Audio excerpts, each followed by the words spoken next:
Nice. Hello, check, check. Hello, check.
So, warm welcome to all of you to this one-day meeting on the role of the physical library in the era of internet.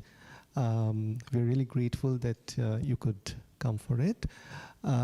So this is meant as like a place to think about what is the future role of the physical library when almost all information is available on our computers. And it's also an occasion to express our gratitude to our chief librarian for over 20 years, Dr. Paul Pandian. This is his last working day, and we would be having a session at the very end of this meeting to felicitate him. So without further ado, let me hand over this mic to my co-organizer, Professor Amritanshu Prasad. Amritanshu is a mathematician in our institute. He joined about the same year as me, 2002. And Dr. Paul Pandian, actually. So we kind of joined in the same year. And so Amri will be speaking on a bit about our institute, basically to introduce the institute to those who may have come to our institute for the first time.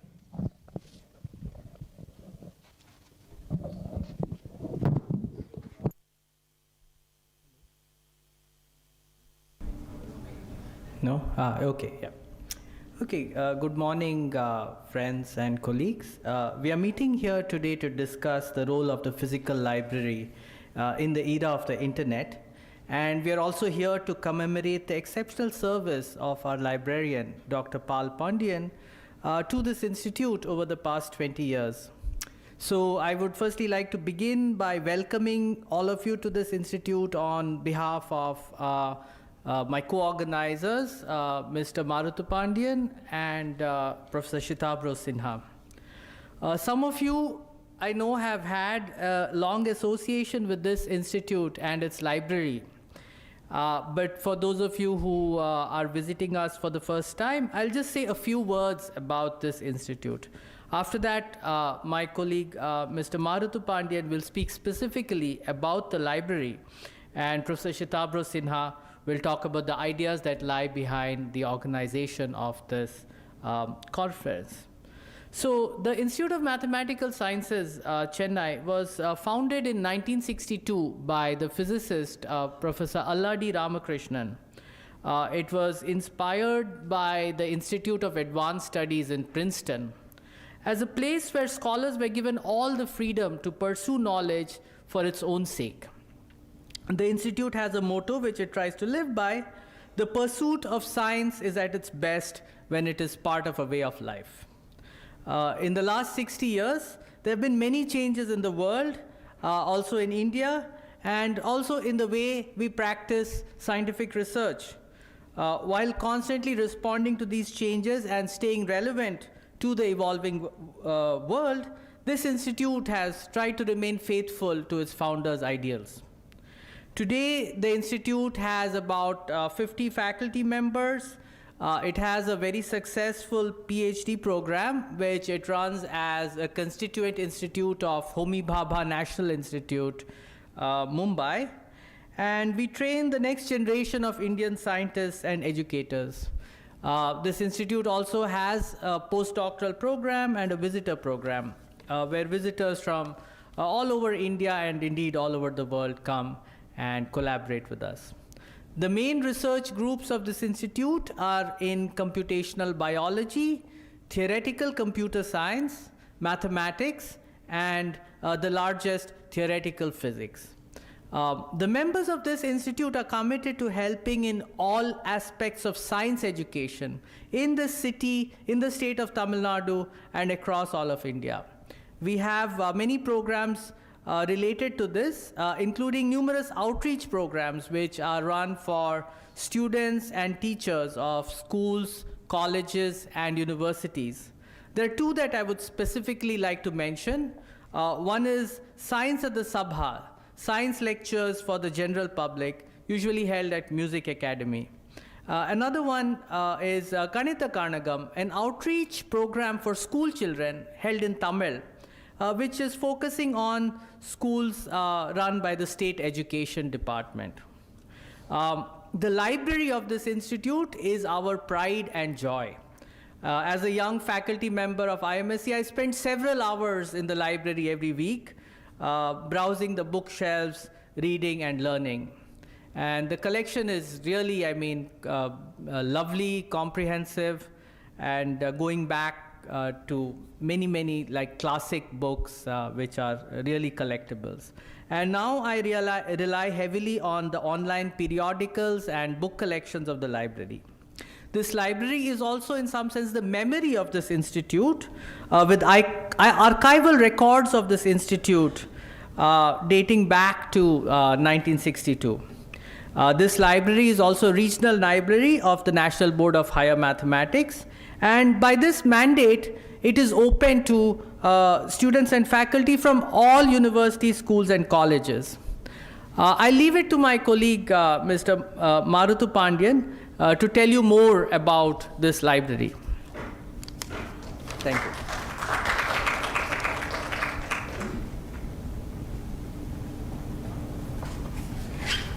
Good morning. Warm welcome to the Institute of Mathematical Sciences. I'll be introducing the library of the Institute. The library is centrally located at the Institute, and we have all well-rounded collection of around 77,000 books and bound volumes. And the Institute subscribes to a lot of electronic resources, more than 250 journals, and we do have a very good collection of archival content, and more than 1,000 journals we have from volume 1 and issue 1. And the library, apart from serving our regular members, the library serves visitors all over India, and anybody can enter into the library during working hours, and they can use our services. The library is open 24/7, and any bona fide member can enter the library at any time, and they can use our services. The library is equipped with RFID, and the checkout, check-ins, and circulations, and stock verification, everything is done through automated way. The library colleagues are friendly, and they help our users as much as possible. With this introduction, let's start this program.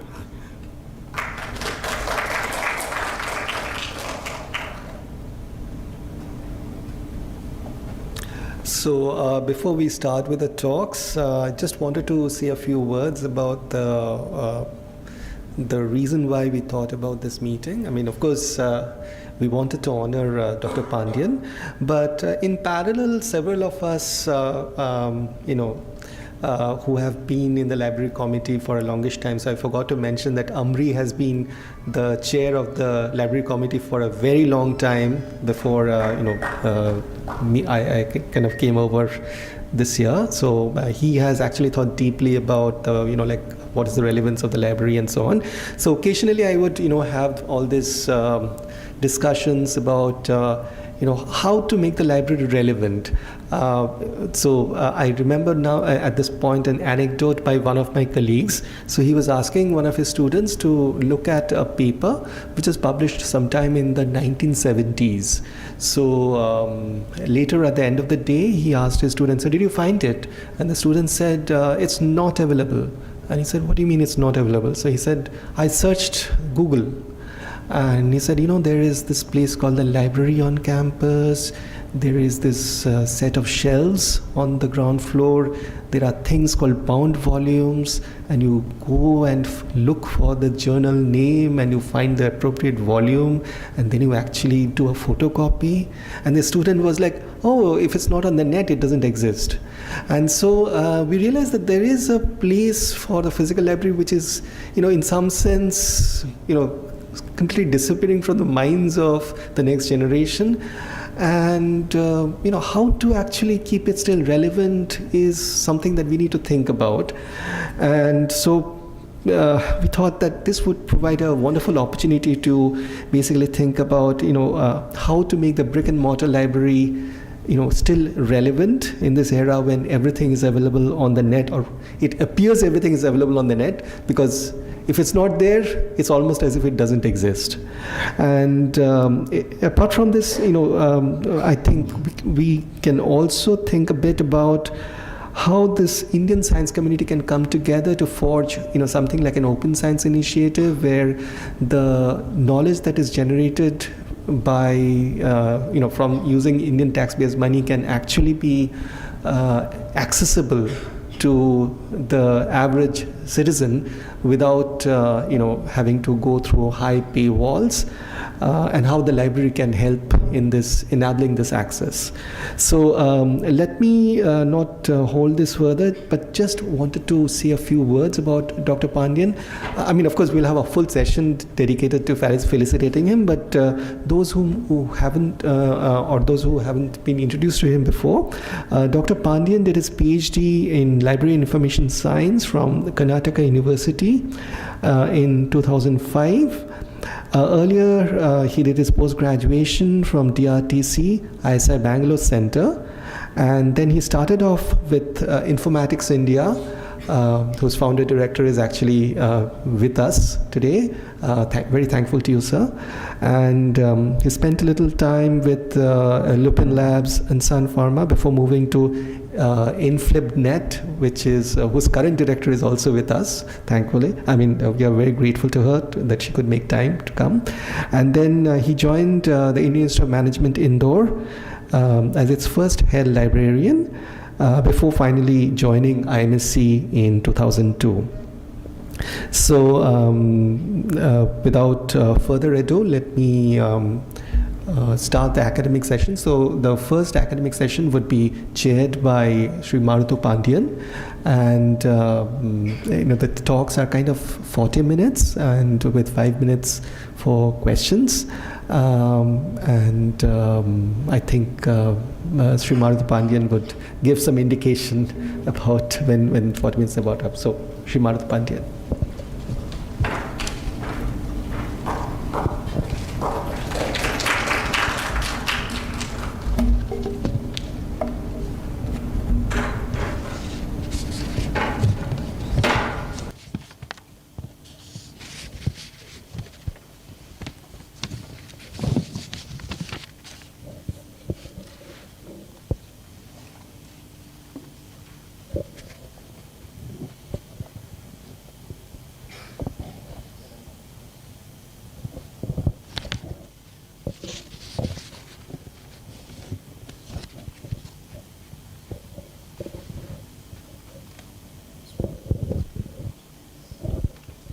in the hello. Yeah, in the meantime, let me introduce the first speaker of this meet. Yeah, the first speaker of this meet is Mr. Satyanarayana. It's my privilege to introduce him to you all.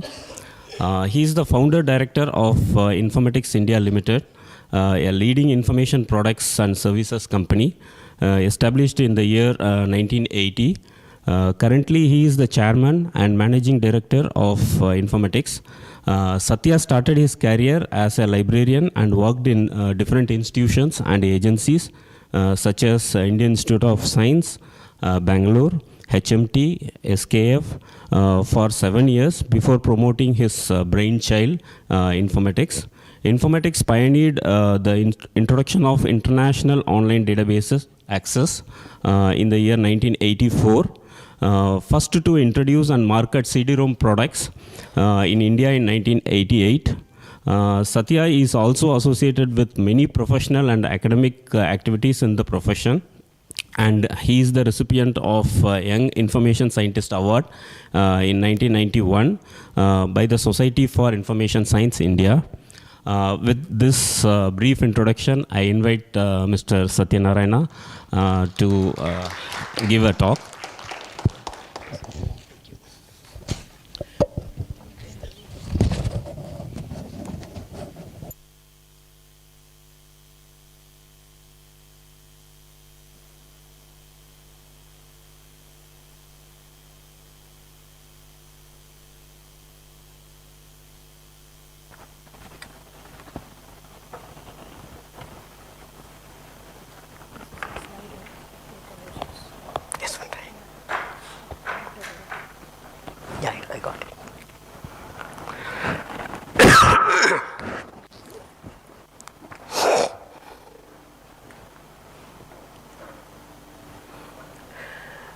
Good morning, friends. It's a pleasure and privilege to be here on this occasion, which opportunity for me to be. It's an occasion where which takes me back to my own years behind that I traveled this journey in this business and service of information. And I'm so happy that I'm here to be part of this function when my former colleague who worked with us, Paul Pandian, spent here 2 decades, right? About 20 plus years. He had a long journey in this his librarianship, beginning with our company as a process in our studying. So it must be a reflective moment for you too, Paul. And as the years pass, it's hard to remember things, and I'm pretty bad in remembering things. I guess you were with us for about a year or so, and not able to really remember what all we did together. But you was a very quiet, always smiling person, very sensitive, and very brilliant. And I guess there was one project of coming out with a database of all the library professionals we had thought of at that time. Were you working on that in those days? May not be so.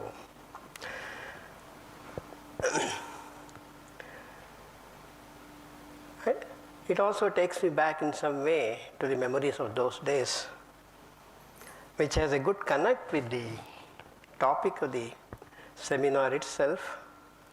And I must say this seminar is a fitting tribute to Dr. Paul Pandian, who is superannuating. And superannuating is always the beginning of a new journey with a lot of rich experience. And in India, I'm sure more people will be sought after you. And for me, this takes me back to those years where almost everything was physical then. And we started with digital as a kind of a craze at that time, for me, a personal craze. And that was online. That was online before internet. A lot of people of current generation don't know that there was an online before internet. It was used a different kind of a telecommunication in the protocols.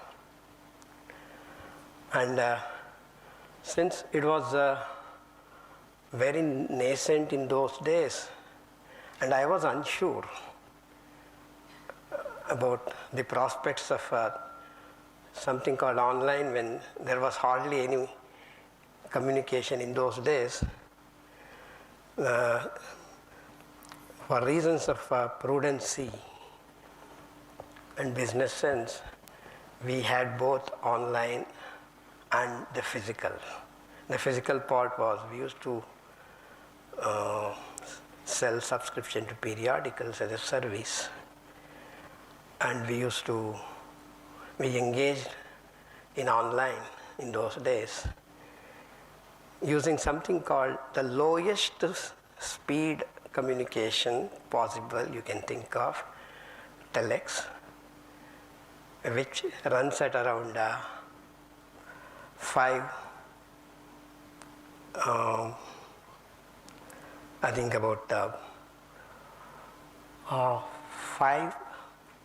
bytes per second. Now, but it worked. We didn't download any content. It was just pure interaction, online interaction. Put a question, get an answer, find out how much answer you got, and then ask for the print material to be printed and mailed out. That was the kind of things, and it evolved over a period of time. That was between 80 plus and 90. By 90, everything started changing in India too. So that's the history. So my journey started with both physical and digital. Digital was an excitement. Print was the business but later digital became the primary business. So thank you again, Professor Sinha, for giving me this opportunity. Now, I was wondering what am I going to speak on this topic. So I think in the world of everything, physical and digital coexist. And there's no second word about it. And digital will continue to enhance our needs and quality of life, which of course depends on us how much quality the human society can bring in. So let me talk a few things about totally not directly connected with the libraries first. Look at the roads and automobiles. They are the key segments of the economy. They are the pillars of the economy. The road is very physical. The automobile too, even today physical, because that is the mobility. But it's a lot more digital, far more digital. All of you know the kind of changes that are happening, right? And now a car looks like this in future. It's just your lounge for mobility, not for driving. And it's already there. Of course, you don't see them in roads still. So this is a classic case of how the digital world is enriching human life very innovatively, continues to. So is with movies. Movies started as a kind of, what I would say, an electronic product, right? So it was analog, became digital. And look at movies today. And there was a time when people wrote, what you call the obituary to movies, when the TVs and the internet and all that came. But convergence started happening. And a lot of theaters were shut down, but a new kind of theaters emerged. Even then, during the COVID period, everybody thought that it's the end of going to theaters. Now look at what has happened. It has come back with a kind of a vengeance, a roaring box office success. I had never heard of movies, Indian movies, counting in crores, 1,000 plus crores in just less than an hour, 4 to 6 weeks. And then after that it is free. Now, so they are back to the theater because people enjoy movies in a different, a community kind of a place. Theaters are community entertainment places. Although you go there, you don't even talk to each other. You just go with the family or whatever, friends. So, a good reason for us to really feel happy that there is no difference between the kind of things the theaters went to, uncertainty theaters went to, and the libraries also went through. And let us look at online education. After all, libraries are part of educational systems in the whole world. And any change in the educational space obviously is going to influence significantly the libraries. And education is marching faster online. If you look at it, the benefits of online was taken first by the libraries in the world, not by the academic campuses in the world. So the libraries are pioneers in using online and digital medium.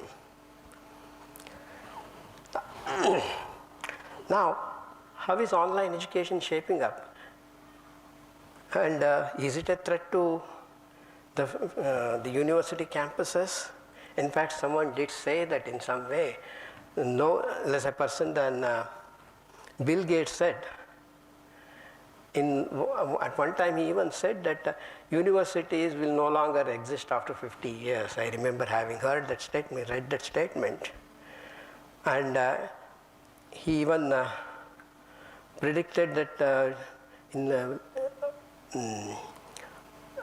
somewhere in 2010-11, predicted that over the next 5 years, most of the campus-based colleges will be significantly less important. Was he right? You can see another statement by a journalist and an academician as well as a lawyer and author. Bill Gates was wrong. And the campuses are still flourishing. And they are growing bigger. But you see an element of coexistence here. Online has caught up. In fact, this is one example of how the Harvard Business School, only one school of Harvard University, and their online and online and physical campus-based learning systems, learning models, both are almost bringing the same level of revenue, almost the same level of revenue to them, as this shows hardly any difference, about $5 million. Yeah. And maybe in the coming years, online may overtake. But there are very many different reasons for that. It became an opportunity for people who are not able to go to campuses to learn, and more importantly, for people to, the continuing education, which is so important, became possible because of online. So that was an advantage to the society. So it did not undermine the physical campuses, university campuses, but it enhanced their values, brought in additional income. It's so much so with many universities. I was looking at like Arizona University, the entire university, which has about 40,000+ students. In terms of revenue, their online education revenue is almost 40%. This is another interesting example of coexistence. And this is another example of how higher education enrollment, is it really an inevitable decline or online opportunity? It certainly proves to be a big opportunity. This is from a McKinsey report, as you would see here. Although you see a bit of a decline, that's largely because of a change in the market share when the new entrants come in. Like the Google, everybody thought that will result in newspapers no longer going to be available, kind of a thing. I'm sure my friend is here to talk more about it, how newspapers have successfully stayed and enhanced the value for the users. This again is a glorifying the online advantage, of course. Online is a new entrant to the physical world. It's bound to happen. And it has brought in, as I said, a great many values, enriching and the physical world. It's happening in India also, although India was late in entering the online. And in fact, India has exceeded in digital payment the rest of the world, and obviously it should happen in education also. And as you see here, with some data I have displayed here, online education revenue is going to be projected around close to $6 billion. That's almost about 50,000 crore rupees. But anyway, the education budget of the country, if you take the private sector education also, which is more than 2 times what government spends on education, that means more than 2/3 of education budget comes from the students, student funded what you call. That itself is more than 3 lakhs crores. 3 lakhs crores is old data I'm telling. So in that 48 crore, 50 crore is still in an infant stage. But in US, if you look at it, it's already $75 billion.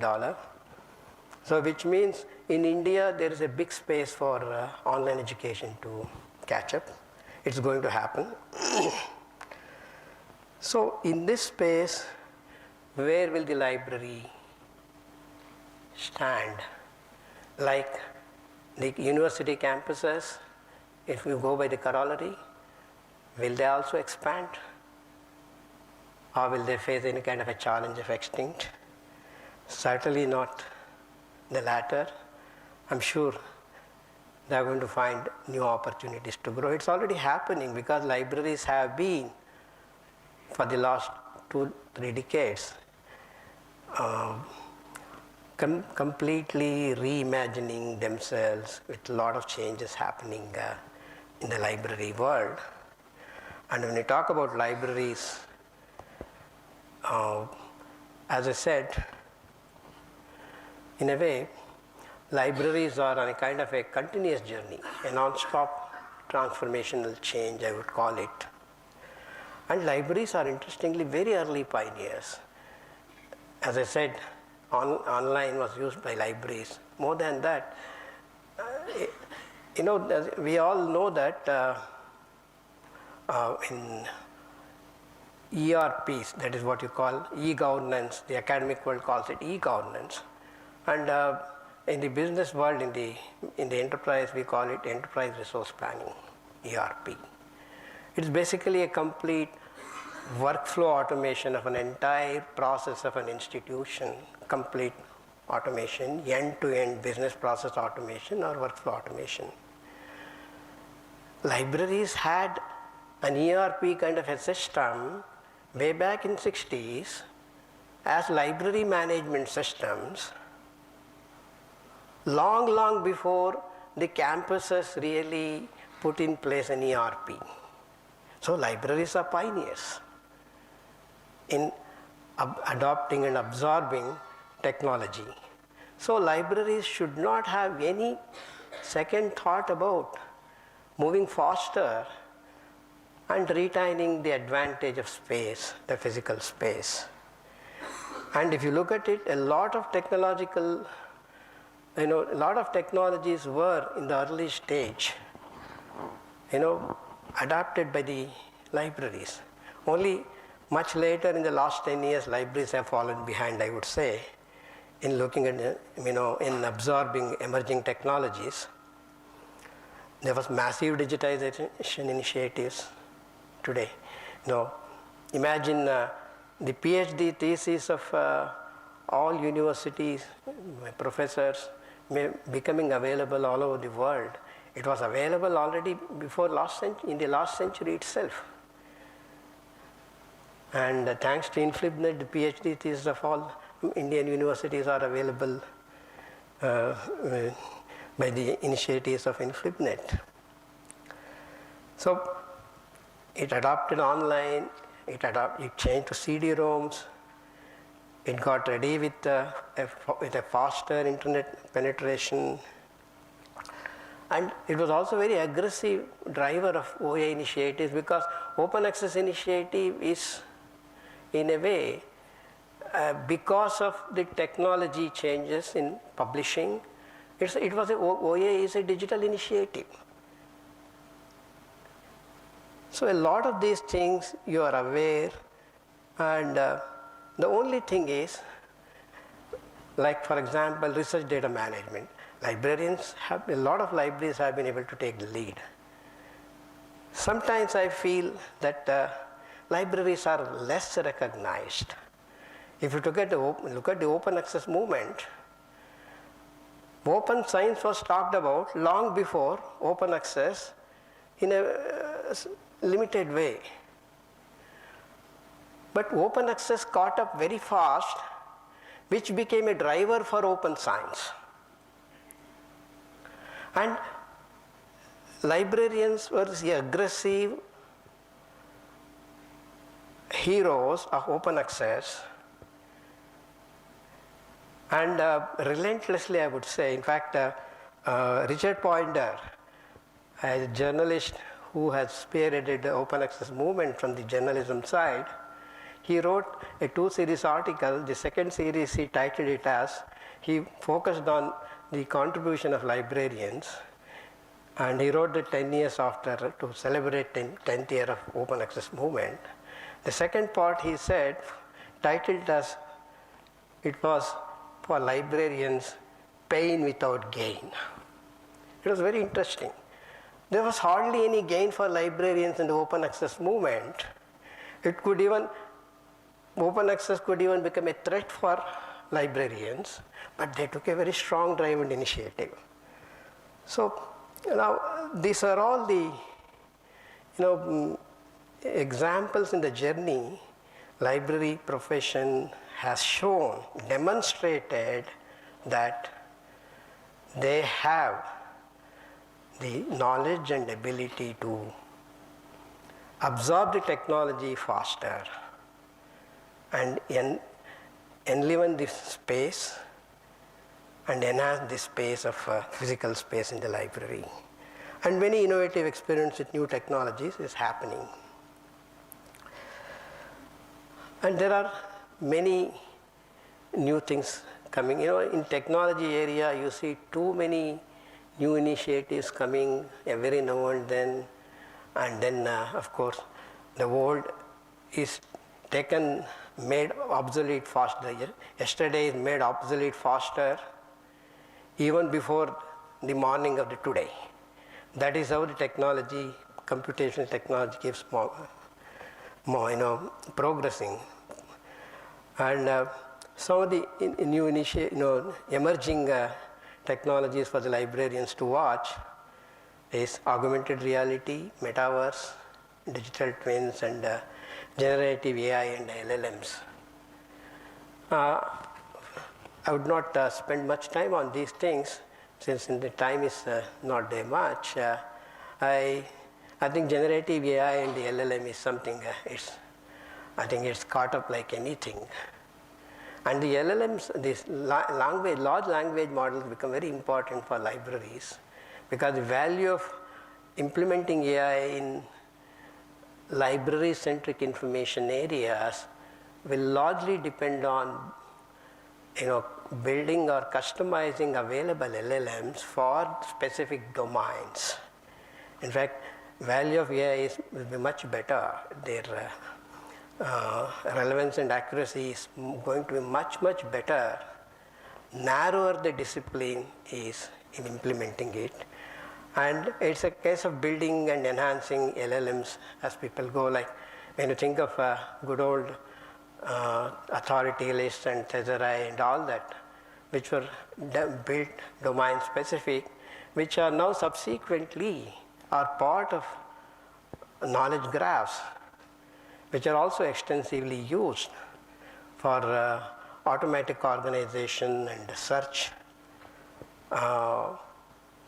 So in a similar way, LLMs, customized or specific LLMs development for specific domain area could be important. And I think that's an area where librarians can play a role, I guess. Now this augmented reality is one area which is really going to help in blending the physical and digital in the digital space. There's just a 1 minute video. I'll just show this if it works.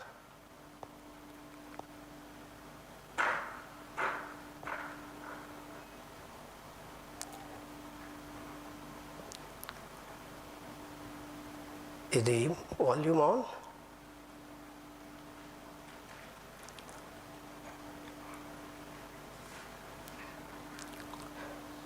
No.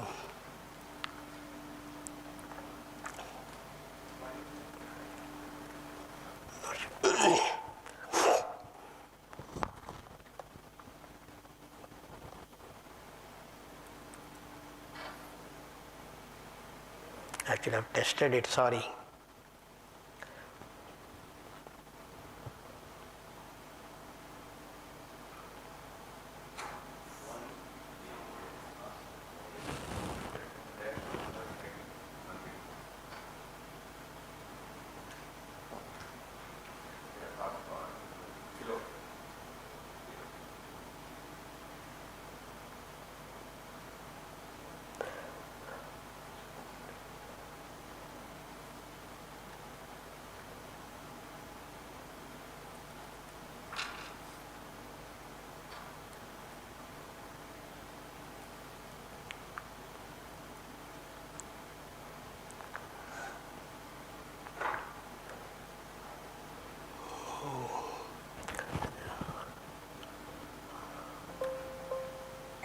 Is responsible for collecting and transmitting vibrations of air to the middle ear. The external auditory connection.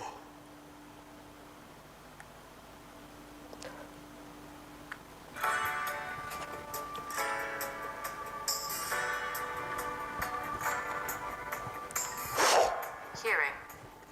Sound waves propagating as vibrations in the air are detected by our paired auditory organ, consisting of the outer, the middle, and the inner ear. The outer ear, moving from the outside to the inside, is made up of a funnel-like auricle and the external auditory canal. Formed of cartilage, the auricle is responsible for collecting and transmitting vibrations of air to the middle ear. The external auditory canal ends at the flexible eardrum, which protects the internal parts of the ear from the outside world, while also playing a role in transmitting sound. The eardrum begins to resonate under the influence of sound waves and transmits the vibration to the 3 auditory ossicles in the bony cavity of the middle ear. These little bones receive and transmit the vibrations in sequence towards the inner ear. The first auditory ossicle, the malleus, is directly attached to the eardrum. It transmits the vibrations to the incus and the stapes. I think The oscillating I will stop here stapes for you spreads to the get an full understanding of comprising a bony and a map.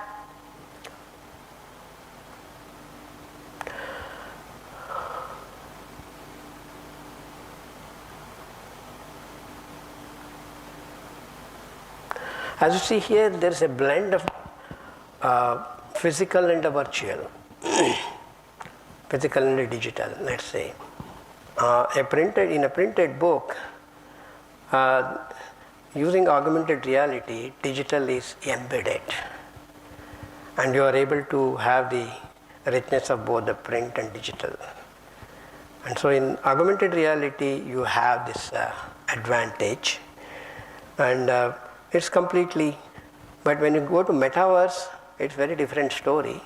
All of you know that Facebook has started a new company called Meta, and in fact, they are coming out with a lot of things, but it's 100% virtual, and there's hardly any physical. But interestingly, libraries have found ways to apply metaverse virtual model also, retaining the intrinsic value of the physical space of the library. Now, this is another one which, this is about another, just 1 minute pre-view kind of a thing.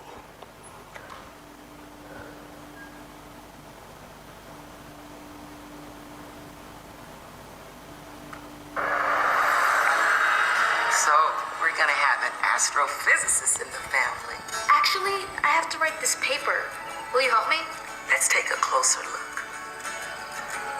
What part of the solar system are we talking about? Saturn. If you were taking astrophysics, you could study in the metaverse.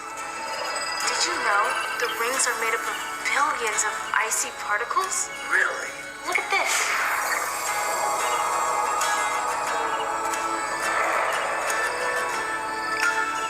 You're ready to do that paper now, right? Yeah.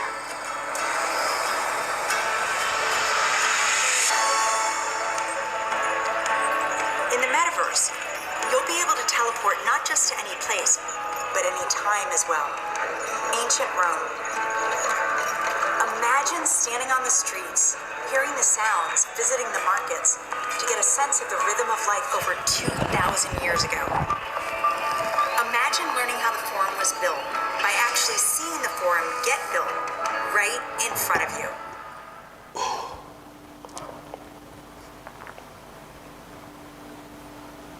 The following is conversation. Digital twins, of course, are much more connected with both physical and digital, where you deploy simulation technique to learn more from the real world and enhance continuously the digital world. It's another work in progress. Its application is extensive in industry. In fact, recently in Bombay, that one major real estate project, that Dharvi, which is a slum which is going to be completely developed. For the whole planning, initially for the land survey and the planning, everything, they are using the digital twin model. And generative AI, you know quite a bit about it. Now, these are 4 technologies are something to watch. So now, to get closer to close my talk. So when physical with digital and virtual will continue to enhance the learning and education experiences. And if you look at it, knowledge itself is virtual. So, and information and data are real, because knowledge is a mental construct. And information and data are real objects. And for the library, information and data objects are what is, the main asset, physical asset that library maintains. Even if it is a digital asset, library has a way of maintaining internally or externally. And at the end of the day, what is most important for the library is an ambient space, which is an essential need for study and learning. Like the classrooms are required for learning and study, library is required for study and learning. So you call it by whatever name, library has a natural choice to serve the need of community space in learning, study and research, and also act as a community memory. I think the speaker who introduced the program, he mentioned about the library as a kind of a memory of the institute. I would even say that the library is and should be the memory of the institute as a social memory. So digital medium is a medium for all future content creation and management activities in the coming days. So physical and digital and virtual, they will all coexist. When we talk about virtual, we largely mean the content could still be digital is also physical in a way. If the digital is not available physically in your place, it becomes online and virtual. A lot of content used to be available digital within the library. But with the cloud, everything moved out of the library and landed in the cloud. So it became virtual. But that also has its own advantage, making more space available for people to assemble for collaborative learning and whatnot. So in conclusion, I would say that technologies are used to solve real world problems. As they keep evolving, technology continuously evolves. There is no full stop there. And for the world of higher education, learning and research, technologies will continuously enhance, bringing in new and better ways to improve our abilities to learn better and do research faster. I'm sure researchers are already experiencing in every discipline how these technologies are helping.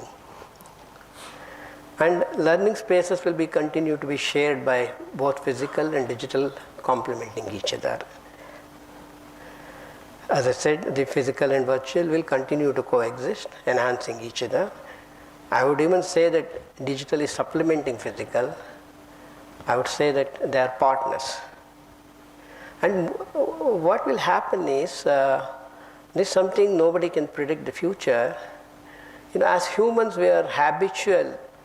We get habitual and keep adapting with very evolutionary changes in the world. Right? And we are no more cavemen, right? So now, even with the digital world, perhaps we will evolving in a very different way. The millennials, born digital, sometimes I wonder, they don't have any need to learn handwriting, right? So they just started typing. In the future, you don't even need to type also. So the skills, the basic earlier skills like writing, typing, it may disappear at some point of time. So one doesn't know. There's a saying that we all get used to what we are. I mean, people get used to what they are, in the sense we just keep evolving, leaving behind the past. And after 100 years or 200 years,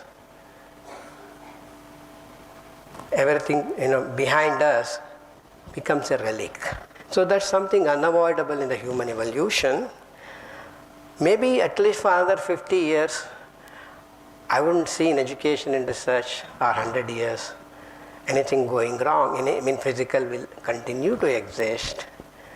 But after 50 and 100 years, we don't know what kind of human beings we are going to be.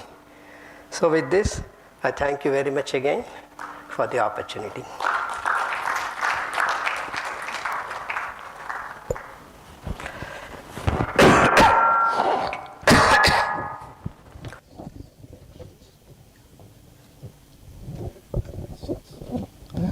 Thank you, sir, for the wonderful talk. Audience, is there any question?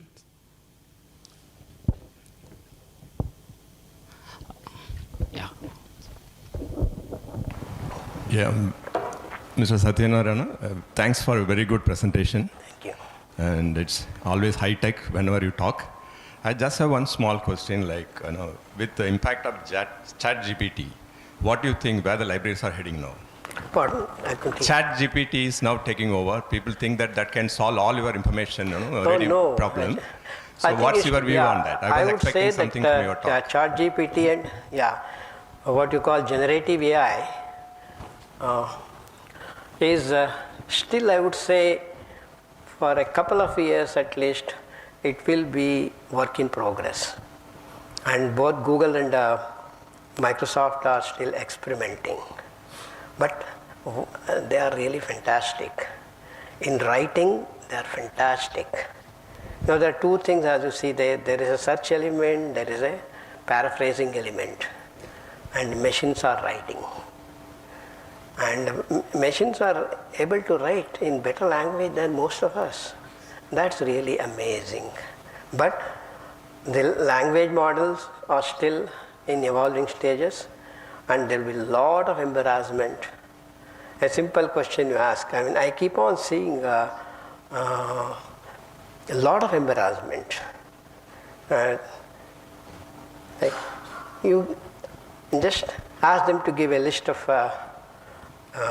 discovery services. It gives a list. Then,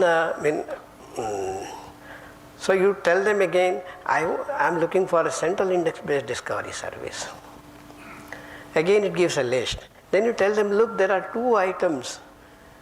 They are not central index-based discovery service, they are federated search models. It will come back and say, oh, I'm sorry, you are right. Remove it. And there are a lot of real-life embarrassment situations also. I'm sure as it evolves, it gets perfected.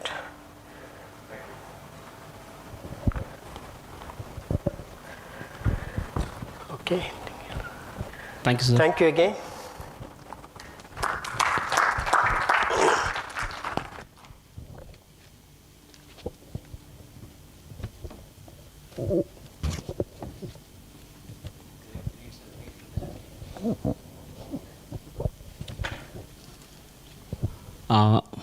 Let me introduce the next speaker, Dr. Venkatakesavan. He will be talking on the topic, the future of physical libraries in the digital era, success principles and strategies. And a brief introduction about him. Dr. Venkatakesavan graduated from the University of Madras, have obtained a master's as well as MPhil degree in Library and Information Science from the Annamalai University. In October 2014, he was awarded with Doctor of Philosophy degree in the Library and Information Science from University of Mumbai. And he has over 25 years of rich experience in modern and world-class library information services management. And he had successful stints at the Dhirubhai Ambani Resource Center, Reliance Group, Mumbai, and head of Library and Information Science Services, British Council, South India. And also he had He was head of MAG India, Mudra Communications Limited, and he had worked for several reputed organizations such as EDI, Gujarat Samachar, and Atria. Currently, he is working with Times of India Group as General Manager and Head, Times Archives and Knowledge Center, Mumbai. Yeah.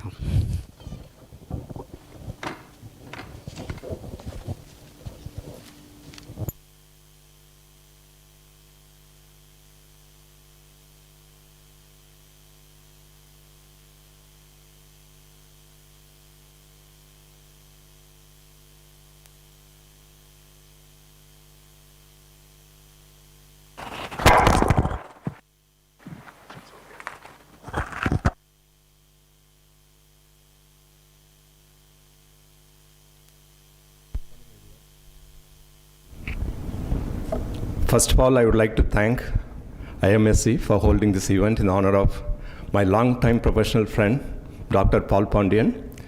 And my memory takes me back to Atira, where I worked in Ahmedabad in 1992. That is the time he came to InflibNet.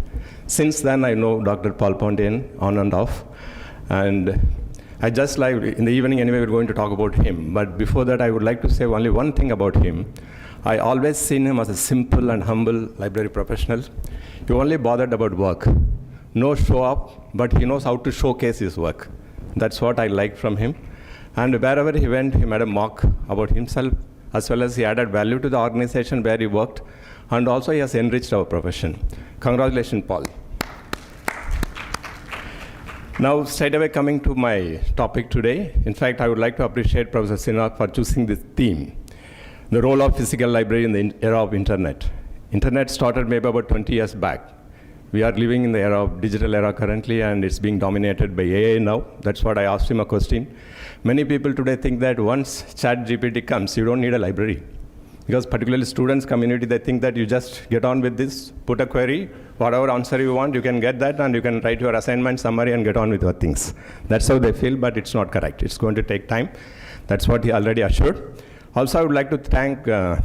Satyanarayana as an opening batsman today, scoring a century, making my job much easier. As usual, your high-tech presentation, we really enjoyed.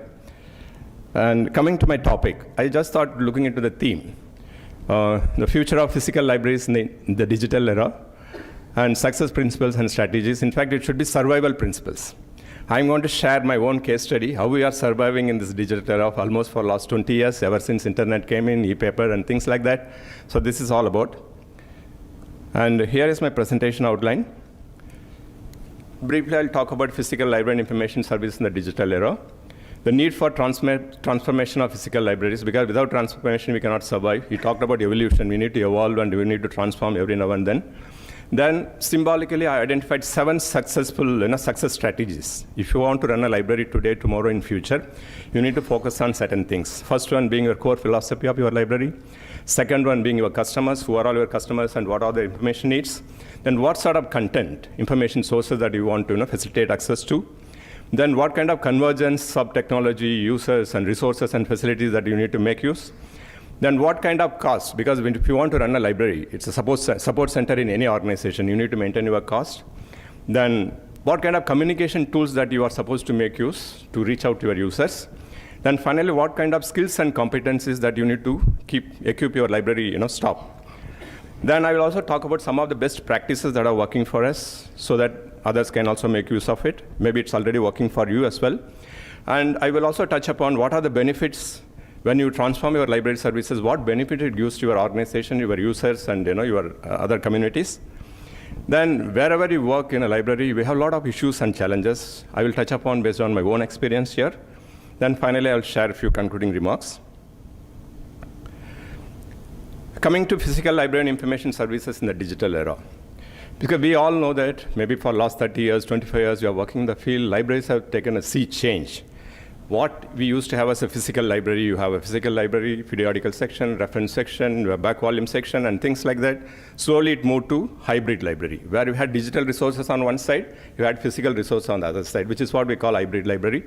Then we also started having digital resources. For example, like I can give an example, like EBSCO, when it was started, we used to get multi-set CD-ROMs. You need to have a CD tower, you need to install a server within your organization, which is an example for a digital library. Then we moved on to online library. Ever since internet came in, we could subscribe to e-resources, give access, users are anywhere, anytime. You can facilitate access to them. That is what is online library. Now today we are talking about virtual libraries also. You can be anywhere, or your mobile phone is enough to get access to your library material. That is the journey that we have seen so far. And whatever it may be, what is our central role? Libraries, wherever we exist, in whichever mode you are there, we are supposed to select, collect, process, facilitate access to high-quality information sources to your users. That did not change even today, which is where we need to focus. Particularly when COVID-19 came, we all know the kind of struggle that libraries and user communities, libraries were closed. We could not give access to physical resources. Thanks to our various innovation that we did in various libraries, we had a lot of online resources people could still get access to. It did not bother them. And also, like as libraries today, information is everywhere. 24/7 people have got access to information, particularly in social media, fake information, unverified content, which is where we as libraries need to help our users to overcome those infodemic, which is why I coined a term called infodemic. And particularly like when pandemic lockdown, somewhere between 2020 to 2022 restrictions, and people are struggling. Whether you are a research scholar sitting here, or a professor, somebody working in a corporate sector, a journalist sitting there, getting access to information was very crucial for them, but they could not get access to. Which is where, again, the role of libraries, wherever we worked, we played a very vital role. And this entire talk is about how we have transformed Times of India Archives and Knowledge Center from physical era to digital era. So I'm going to present a kind of a case study of the work relating to those 7 principles which I explained. Okay, that's how we'll go take this presentation ahead. And what is the need for transforming library services? Mr. Satyanara talked about evolution. If you sit just like that, I'm sure the book cover that I'm showing, Who Moved My Cheese, everyone in the audience must have read this book at least once, right? If you sit idle without doing anything, it's a metaphor. Things will vanish. Same is the case with libraries also. If you're only sitting with physical libraries telling that I got 1 lakh books and this many bound volumes, this many resources, nobody's going to bother. Today, you can have any kind of resources, it doesn't matter. How much of your library resources are being put to good use, that is what matters. That is where we need to evolve and we need to transform. And people are now getting used to information anywhere, anytime. You can't tell your people you have to physically walk into a library and get access to the material. They may be sitting in their bathroom. I'm not joking. There are times people want to read something sitting in the bathroom and things like that. 24/7 online access helps them. Maybe reading an e-paper or reading a journal, maybe reading a fiction. So that is how we need to make, give access to the resources. And also today, we are talking about remote working, remote teaching, remote learning, and remote training. You don't have to go to campus to learn anything today. Because after COVID, even before COVID also, it was already there. During COVID time, people got used to this. So they don't want to come back again. So so long as you can give very good access wherever they are, anything can be done. Which is the biggest challenge again for libraries, how to cope up with this situation. And again, even in corporate sector like us, we are flexible today, hybrid work. We can work from home, we can work from any other cities also, wherever we are. Today I'm in Chennai, I can still connect to my office and work, which I did in the morning also. I need to send an update, which I have done, and I come here. So that is also happening now.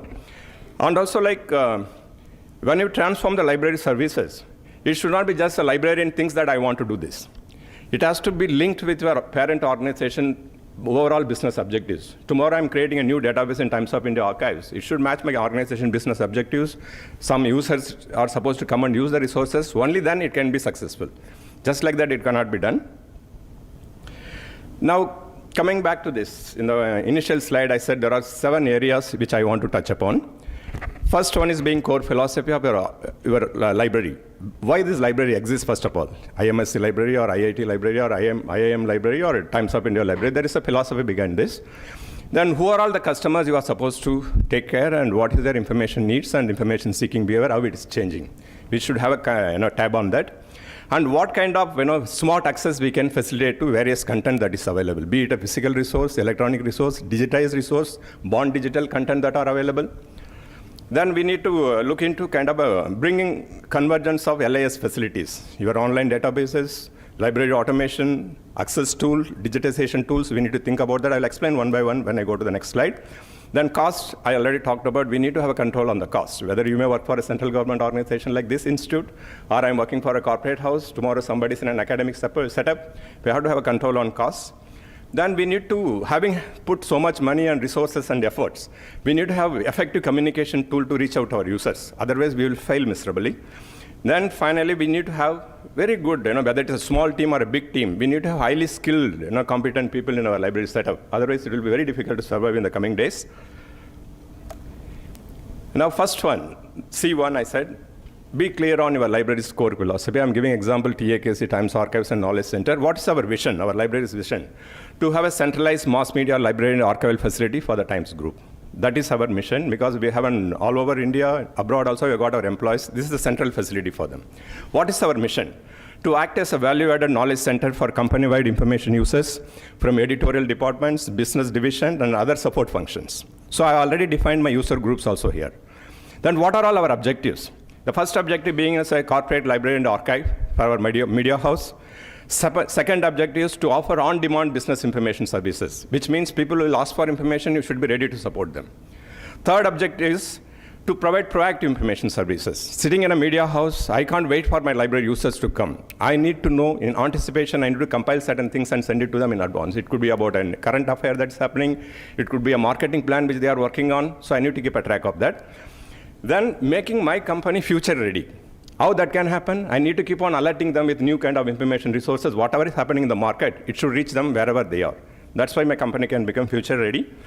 And also finally, since we are a media archives, Mr. Satyanarayan would agree with me, we need to monetize our archival content as well. Today, if you want to access the entire Times of India archives, you need to pay for it. So that is also the job that we do so that we can add value to the organization. That was the first C. Second C is know your customers. Going back to Times of India archives, you may want to know who are all our users. The first column in my presentation says users' knowledge domains.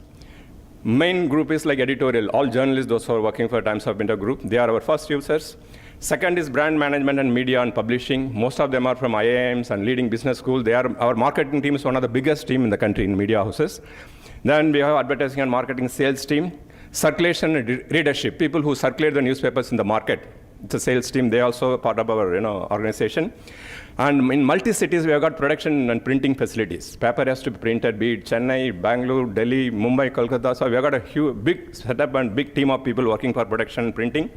Then, of course, HRM and learning and development team, accounts, finance, like any other organization, ICT applications team, infrastructure and facilities who take care of our premises and facilities, and company affairs and legal in media, that is also important. Then what are the information needs they have? Editorial content, anything that is published in media, news, views, opinion, articles, and all those stuff. Ad spend data for advertising team, brand and product profiles, who is launching a new product, what's happening in the market, and things like that. Then customer monitoring and consumer insights. That is also important for our marketing team to go through. Even journalists, those who are working for a business paper like Economic Times and things like, they also need this information. Then we also need to have supply chain, because it's a kind of a relay race, printing a newspaper and circulating. A lot of work is taking place. We need to keep a tab of what's happening in the market. Then legal and government information, because tomorrow somebody can file a case against us, but maybe some information is published wrong and things like that, so we need to keep a track on that as well. Then HR, IT, and LIS support system. And what are all major sources? All newspapers, of course, magazines and journals, books, and even book summaries are a vital information source for our employees here. And e-paper and e-magazines collect that are available online. And industry sector reports, because we work in multiple industry verticals, FMCG, automobiles, car, this and that. TV channel websites, government reports, consulting companies, and then social media sites. Of course, there are some blogs and things like that, very well written by some experts, which we track and share. And C3, which is facilitate smart and innovative access to high-quality contents. I already said who are all our users, what information they need, and what sources we have. Next comes how to facilitate access to. So which is why I'm talking about smart access. Over the years, Times of India Group, as a leading media organization, we invested heavily on technology, be it our printing facilities, be it setting up an archives like this. So to begin with, I can proudly say that Times of India is a newspaper from 1838 to 2004. We have digitized the entire collection. This is the first newspaper from India, which is available on ProQuest as part of historical newspaper collection. We have digitized our entire newspaper.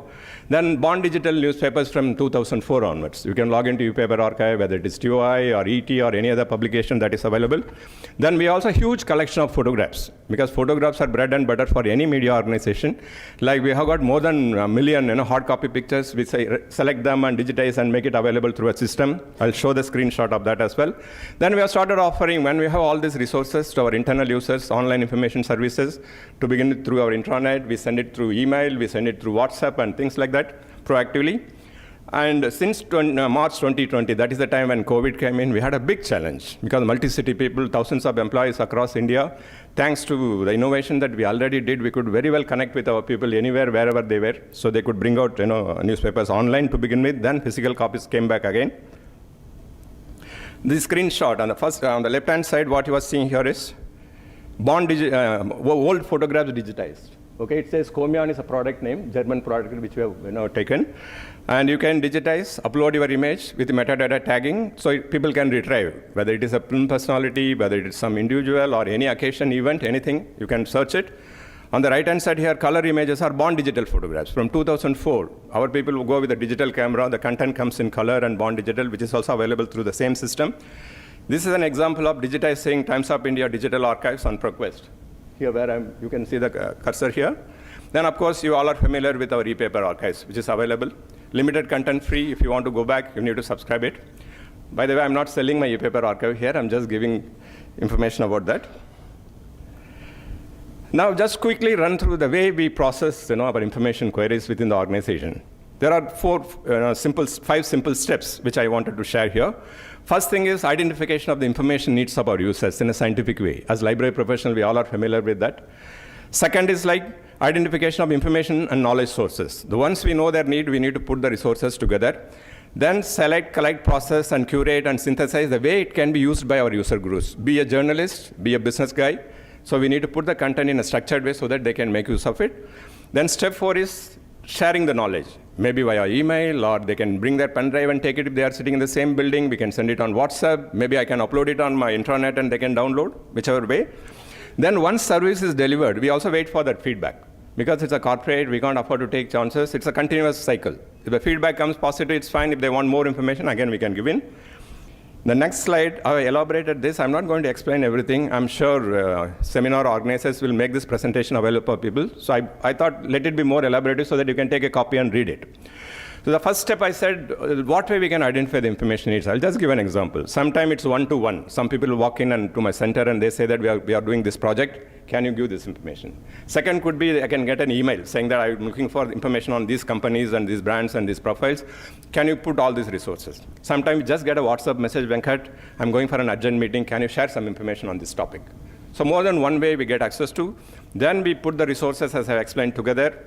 Then we think in which way it can reach quickly, by email or WhatsApp or through our intranet, or whatever is already available in our archives, whether that can be given a link to them and things like that. And every day, it is a day in and out day, a big challenge for us. Because we work in 24/7, media works in 24/7 all the time. So our people have to be available only limited hours, so online facilities are the vital tool for us. And while doing that within the media organization, we also need to brand our own services. Like I need to sell the product that I'm within the organization itself. They are our internal customers. I've got some couple of interesting names. The first one says TAKC Current News. I got a baseline also. It's a daily dossier. It's a daily compilation of news reports from various competitive media sources. By 1 o'clock, it will reach my entire Times of India group team all over India. They can get access to, without going to 20 newspapers and 50 newspapers, they get one single update from my team so that they get to know what's going on in the market. TAKC ad service, nothing but tracking competitive media ads that are getting published. It could be an ad about Hindustan Times. It could be an ad about brand building ad about Financial Express. It could be about any other media house. We track and share. Business buzz is nothing but what's happening in the market. It could be about a new product launch, new companies being bought over by some other company, because every business activity results in advertising business to our media house. So we need to keep a track of that. Sector select is compilation of industry sector information. It could be on passenger cars, it could be on airline industry, it could be on telecom industry, what's going on. So we need to compile and share it to industry vertical people within the organization. TAKC light read is nothing but some informative articles which can add value to your people. It could be about communication skill, it could be on learning and development and things like that. Then books nowadays, a lot of e-books are available now, open access e-books. So we identify those books relevant to our user groups, we curate them and send it. I'll show some of the screenshots of that as well. And plenty of podcasts are available today. You can identify highly relevant podcasts. For example, like our professor talking about a mathematical science from IMSC will be relevant to many of the people.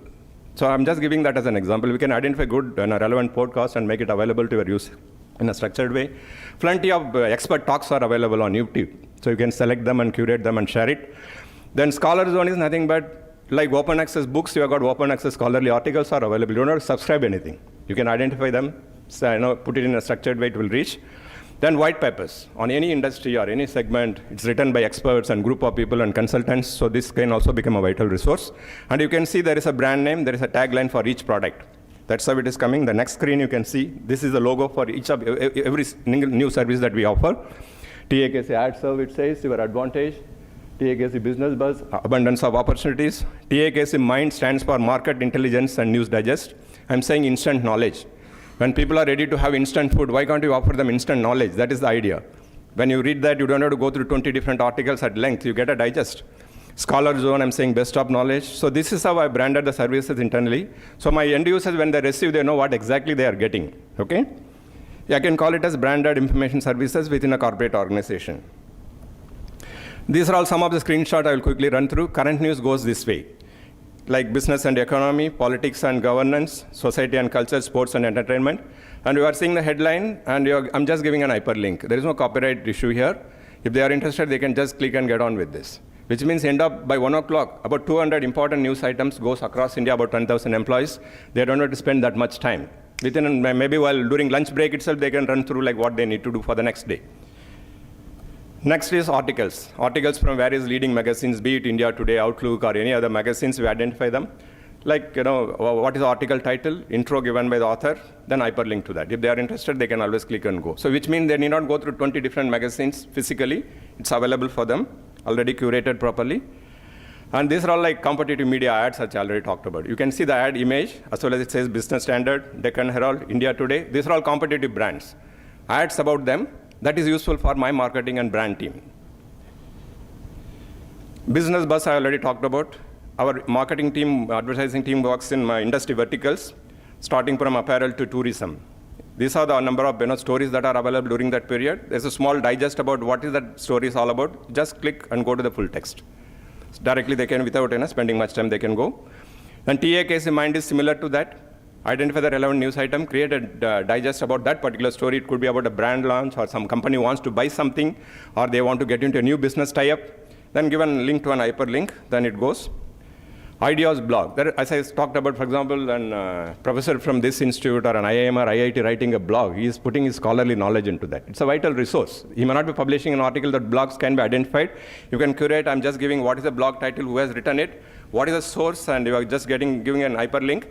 Then some brief information about that blog and what key points discussed. So that my colleague sitting in, a senior management colleague or somebody sitting there, he need not go through the entire thing. If time permits, he can click and read, at least he gets a digest of that. So this is what is a curated, like synthesized content that we are sharing. Health Watch, because everybody wants to keep their health alive. So sitting in library, we track some of the news reports and articles that are relevant on heart care, be it on diabetes, stress management, mental wellness, and whatever. So every week, we send an update to all our team across India, so they can go through this. These are all coming from authentic source, not like we need to verify them, whether it is relevant, whether it will be useful, and things like that. And books now. This is an example of a screenshot. This is a bad belief. This is open access book available. Again, here you are giving metadata things like book title, byline, who is the publisher, and DOI link, as well as PDF link to download the book. And there's a content page also below. As you scroll the page, you can see the entire content. Scholar Zone, again, scholarly article picked up from public domain sources. All relevant topic matching with our business interest. Mainly for learning and development of our employees, we share this. Again, you have got metadata, article title, what is the source, your typical structure with an hyperlink to download PDF as well as additional resources. Tube Talk. I talked about multiple videos are available online. You can pick up some of the relevant videos, curate them, and tell who is giving the talk, what is the link, and what are the key insights. In case if they don't have time to go through 20 minutes video, at least in 5 minutes they will come to know this video, this is the content that is available. Podcast is also similar way. Identify a relevant podcast, give them the relevant bibliographical details, give a gist of what is that podcast is all about, what are the key insights coming from that. White paper, similar structure. You are seeing a template here, right? It goes in the same way so that users are familiar with the way we do very consistently. Again, we started doing book summaries as well because our people don't have time to go through the entire book. So there are some interesting books which can be used widely within the organization. We identify those books, create summaries, and share with. I'm sure some of you have already seen this book, Stolen Focus. It's talking about how people are losing focus in the digital era. How reading can help people. That's the topic here. So this is useful to most of the people in the organization. I'm just showing an example. And again, we share knowledge instantly through WhatsApp, through email, and things like that. In fact, last evening, my last update was around 11:30 to my colleagues. This morning, my first update through WhatsApp was around 5 a.m. in the morning. So this is a typical screenshot for business people. There's editorial guys. When they get current news update on their mobile, it will look like this on the third screen. It says about 224 items covering business, economy to sports and entertainment during that day. And we also use our archives whenever we want to celebrate our company's success and things like that. Somewhere in 2013, Times of India completed 175 years. We used our archives to come out with multiple books, theme-based books on Bollywood and editorials and cartoons collection and various themes. So archives also put to good use to promote our own organizational interest. And a lot of people from outside also come and do research and come out with books and things like that. We give access to them. And if you may have a question like what type of information sources are shared, I just created a graph through our MIS from 2016 to 2022. If you look at, mostly business information is dominating here, like company profiles, ad spend data, sector reports, news reports goes to editorial. When you come to typical library like books, journals, only 3%. Why? Because media organization, they are not only dependent on books, they need a lot of primary sources to do their journalism work as well as to do their business. That's how the distribution is. Now coming to the point number 4, C4, I talked about convergence. In order to have a successful library facility in this digital era, you need to have 6 different elements coming together. That is where if you want to see a happy user here, if you want to make him happy, you need to have a conducive organizational environment first. That is the first one, like Times of India Group, which always encourages library team to give very good access to people. We believe knowledge is power. Right? That is how the organization gives support. Then good number of LIS professionals, highly skilled people. That is how the second thing. Third one is high quality information sources you need to have matching with your users' information needs. Fourth one is space and facilities. You need to have physical library facilities. You need to have facilities for accessing your digital resources. Wherever they are there, this has to come together. Then high quality ICT tools. Having resources will not support. Unless you have got high quality tools, I gave an example of photo archives, e-paper, our digital archives, then various communication tools that we are using, be it our email, intranet, and WhatsApp. This has to come together. Then you need to have a high quality LIS supply chain. Like people like informatics and other resource providers, we need to collaborate with them, book suppliers and things like that. When all these 6 things come together, converging together, that is how we can give successful library services, which is why I put this visual symbolically. Because library user, they always want to be happy. You can't disappoint them, whether you are working for an academic setup or a corporate setup like mine. Fifth C is have complete control on costs. Initially, I talked about costs. Even though I work for a leading media house, every single day I'm supposed to justify why I'm spending. Why do you need such a team? Why do you need all these resources? Can you justify this? So that is through our services and deliveries, and we justify it. So what kind of costs? First cost will be information sources, of course, very expensive these days. LIS, manpower, getting high quality people in a corporate house, any organization, we need to pay that kind of money. Infrastructure facilities, we need to think about. Technology tools and others like training and communication, etc. These are the costs on one side. That is CapEx as well as operational expenditure. How do you justify existence of your organization? In the initial stage, you talked about the relevance of libraries today. You need to justify why your organization spends so much money on a setup like TAKC or IMS library here. First is a notional commercial value of the services, sources acquired and preserved for the organization. Because organizations are just throwing money. We procure and acquire and preserve them. That is the first justification. Second is the notional commercial value of the services that we offer to our end users. Suppose if this library is not there, your users are going to get access to this. How much they will pay? So you need to work out that. And direct value addition to the organization in learning and development, and indirect value addition to the company in terms of brand building and other activities. Value additions of other functions, support function. We not only take care of editorial and business function, we also support other activities within the organization. That is also one justification. Finally, direct income. Like I talked about content monetization. Now, Times of India is available through ProQuest. Income comes, we sell our photographs, we sell our archival content to third parties to make movies and things like that. These are the 5 justifications you can tell people, because everywhere money is not coming. You need to say this is how the value is getting generated. That's how you can survive, which is why I said it's a survival story also. Now, I talked about communication tools are important. The 6th C is communication tools. First is face-to-face communication with your users has to be always very cordial, email and WhatsApp, web-enabled online demos and things like that. Group presentations. Whenever we launch a product, wherever it's possible, we give a group presentation either through Team Room or one in-person presentation and things like that. Then we also do kind of a road shows. Whenever I get a chance to go to visit another office or people visiting our place, we tell them this is the kind of facilities that we have, this is how we can make use and things like that. And whenever you start a service, you need to have a kind of a communication material which says what is this service is all about, how it will be useful for you, how you can make use of this, and in case if you are not able to use it, how you can come back to us. So whether it's an email or a flyer or a brochure, whatever we do, it should be very effective. That's how you can, reach out to your users. Then the last C is like competence and skills. We all know, to begin with, we all need to have LIS core skills, what we learned from LIS schools. Then we need to know knowledge mapping. Suppose you are working for a media house, I need to immediately know where are all our brands, which are all our brands, what type of information users that I have, what knowledge they need, that kind of skill we need to have. Of course, we need to have customer service orientation, IT knowledge, and things like that. I'm not going to read out everything. Last 3 are more important for us. As library professionals, I can proudly say that we need to have, first of all, compassion for our users. They are highly tensed. My journalist, he is already having a deadline. He wants to get something, I need to think, I need to support him. Second is passion for what we do. If you don't like your job, you cannot work in libraries. Because it is a thankless job. I can say humbly, because people want information and support. They thank you, but you don't expect so much. And finally, love for librarianship. If you don't like this field, let's get out from this and do something else. Otherwise, we can't survive here. This is important. Then we also need to have admin skills and things like that. We are everywhere, all-rounders. Library people are all-rounder. We not only manage our libraries, we need to take care of technology. We need to work with communication people and things like that. And more importantly, our approach towards users. We need to understand their information needs in a scientific way, not only day-to-day basis, and all other things related. And we need to be technical experts in whatever we learned, whether it is library acquisition, classification, catalogs, which we continue to do even in this modern era as well. And also technical input, Mr. Satyanarayan said, library automation, e-resources. We need to manage our library website, online services. Now library web apps have come, mobile apps have been created. So we need to be up to date. Of course, AI is going to challenge us the way Google used to challenge. Though we survived that, I'm sure we will continue to survive. But the only thing, we need to upgrade our own skills also matching with what's happening in the market. Which is why I created this gas balloon symbolically, what you are seeing. Gas balloon is normally with only one balloon. I put multiple balloon. We need to play multiple role. Everywhere gas has to be there. Otherwise, somewhere we will crash.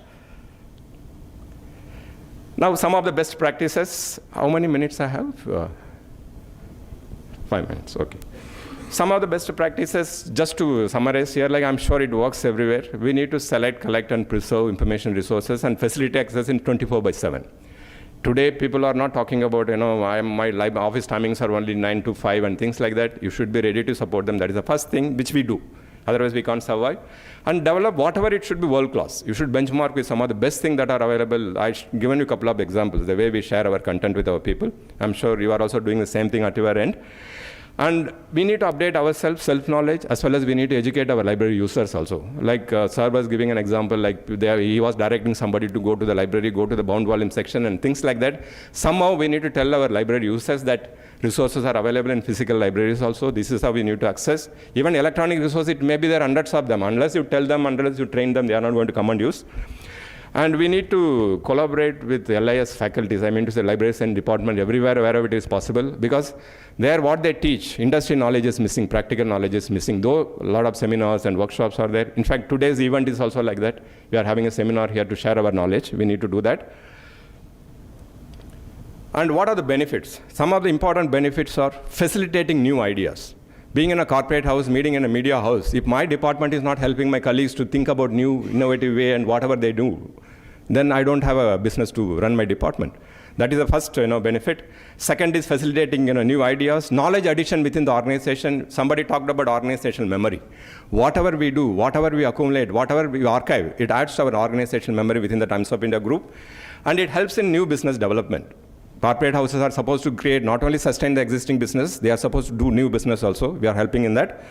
And we have created a conducive 24/7 environment. People did not bother. Venkat is today in Chennai, tomorrow in Bangalore. It doesn't matter. Whatever they need, they will get it. That is what we have done. And it also helps in e-learning, remote learning, and online access, online learning. People can learn from anywhere today with the kind of facilities that we have. And also it improves the productivity of my library team. They need not run through physical material and things like that. They are also smart enough to, when we have smart users, we have got small library staff also, smart people. And also it has increased the overall excellence in library services. In fact, I can proudly say that more than internal users, we always get requests from outsiders, researchers, filmmakers, and legal experts and things like that. They want to visit Times of India archives, get access to our archival collection for their work. That's how it works. There are days people used to wait outside our building to get an appointment and come in because we need to have limited hours because our entire office is busy. And this is the most important slide, like issues. I'm sure you all have the similar issues.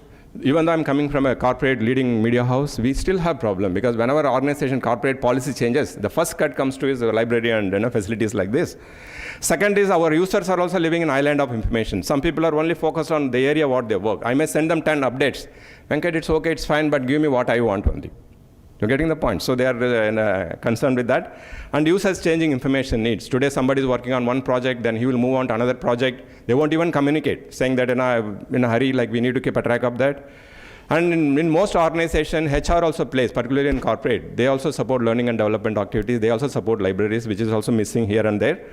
And increasing cost of LIS resources, which everybody knows, which we also go through. And getting adequate LIS manpower. There are times we had a couple of vacancies. Even to recruit a proper person, you may not get. That is also there. Getting sanction per manpower is one issue. Identifying a good person to work for us, that is also another issue which we need to handle. And even today, users, you may have a fantastic library facility, good ambience and everything. People don't have time. I don't have time. Venkat, is it possible? Can somebody send this? There are occasions within the office, people say, this book can be taken from our desk? Can you imagine that kind of things? So we need to support them. And last but not least, one of the major issues we all go through while giving online information services and digital access is copyright issues. Today in the modern world, people think copying is right. They're right. You don't bother about copyright. You send one information on WhatsApp, it goes to 10 different people within no time. There are times during this COVID, you must have seen complete e-books coming through WhatsApp. It's a copyright violation. People don't care. So we should not get into that. That's our job to tell. You don't violate copyright and things like that. And also rapidly changing ICT tools. I had shown you a couple of screenshots of photo archives and things like that. They also come out with new version, new variation, things like that. We need to update immediately ourselves, train our people. So these challenges are there everywhere. In conclusion, see, today we all know about there is something called embedded librarianship. I'm sure many of you have heard the term. What is embedded librarianship? If you work for an organization, you need to fully involve yourself, not just as a library staff. You need to know everything that is a business interest of your organization. If I'm in a media house, I need to know where my company is moving today, what information they need, who are all my people. So I can get involved. That is how all those services I have designed. You saw all those examples. I am part of the organization. In anticipation, I can keep on sending some information resources. And also, it is advisable for library professionals today. Anything that you design should be user-friendly. No need to have fancy screens, this, that, and jazzy things. It should be useful. It should be like your Google search screen. Just search, you get on with something. Similarly, you need to design something and make it available. And the examples that I've already cited here, in fact, I can proudly say that even before I joined in 2006, Times of India used to have one of the fantastic media library in the country. It was already 170 years old or something. I've been working there for almost last 16 years or so. We have added value to what was already there. In fact, ours was the first media house to produce microfilms. We have newspapers in print volumes. We have in microfilm. We have got in digital archive also today. So that the way technology evolved, we also evolved. So we are only upgrading it to the next level. And those 7 C's that I've explained, I put it here again. In order to be successful in this digital era, as library professionals, we need to stick on to our core philosophy of our library, why it exists, who are all our customers, we need to keep a track. We need to give high quality access to content, what we have. And I talked about the convergence of 6 elements, bringing them together, make your library user happier. And we need to have a control on our cost. We need to justify why the money is being spent, what are the cost benefits that are coming to the organization. We need to clearly tell that as well. We need to use effective communication tools to reach out to our users and communicate and share and facilitate access to. Simultaneously, we need to upgrade the skills and competencies of our own people. Without that, we cannot survive. And just the last one line, which I thought before I conclude I can say here is, in this AI era, like if you want to survive in this AI era, what is our simple philosophy? We need to, there are 3 I's which I have put. First I is we need to innovate. Every single day is a challenge for us. We need to think in an innovative way, how we can add more value to our parent organization where our library exists in an innovative way. That is first thing. Second is inform our users in a timely way. Sometimes they will come to you for asking for information. Sometimes you need to reach out to them in a proactive way. Inform them why you need to do this, to innovate and inform, because you want to inspire your library users. Tomorrow somebody can do a fantastic PhD work from this institute. Tomorrow my company can win my colleague can go and win a new business for my company. From IIM, some professor can do something else. Another university somebody can do. So our job is to innovate, inform and inspire. That is where we can transform our physical library facilities in the digital era and continue to be successful in whatever we do in our new endeavors. Thank you very much. I hope this presentation was useful. Maybe I was a bit faster while talking. If you have got any questions, I can answer. Otherwise, I'm available 24/7 wherever you want to. Thank you.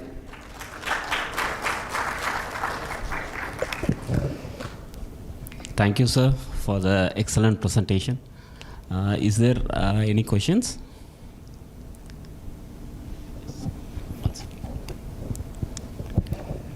It's an excellent talk. Thank you. I just have one question. Under the Times group, you have the archive and you have the print media, and you also have Times Now. Right. That's TV media. Is there any connect between these two? They share our old archival content. For example, some of the historical material. Times Now has got their archival content ever since it was launched. Say there was a Mumbai bomb blast somewhere in the long back. If they want to come out with a story on that, they will come to our archives and get access. It's interlinked. So they can get our newspaper archives, they can access our old photographs, they can get access to our cartoons collection and things like that. If they want to do a historical research, they have to come to us only. I can't say they, we all are same. So that's how it is. Yeah. A lot of time what happens, you listen to some, yes. It's all sound bites on TV. Right. And you never get a complete clarity on the story. Everybody wants to break the news first. Yeah. Then arrest. Only when you read the morning newspaper, you get a better clarity on what really happened. So yeah, it's on the fly because we are the first one. You must have seen the scroll goes. We are the first channel to show this and that. That's a media thing. But always they need to do a background research, anything to do with historical thing. So that's why our digital archive helps. For example, I gave the Times of India request. Anywhere from anywhere they can get access to. Similarly, photographs also. Any other questions?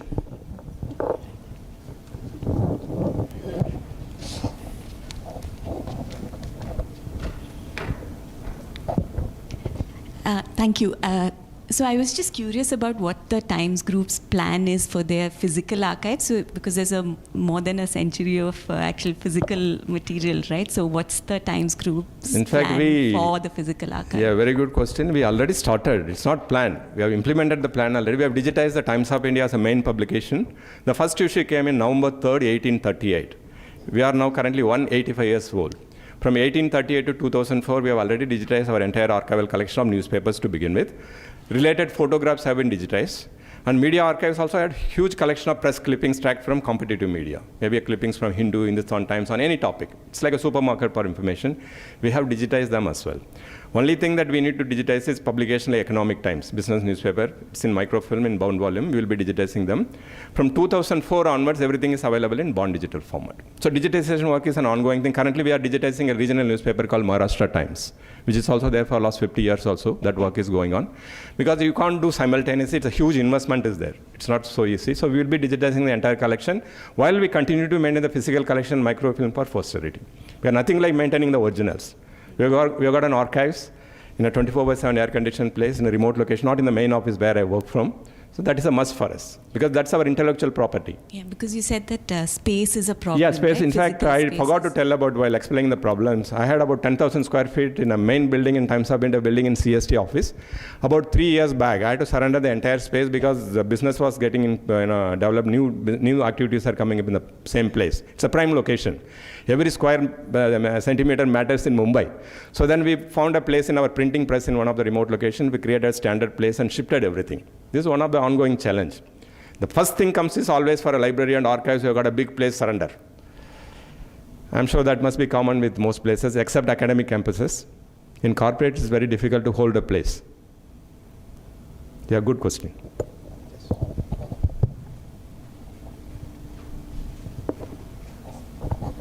Thank you, wonderful presentation. Thank you. In your digital archives from 1838, are they all like in an OCR format where you can search them? Yes. And do they have metadata like of the articles and topic? Can we discover the topic by searching through them? Yes. See, I gave an example saying it's available part of ProQuest historical newspaper collection.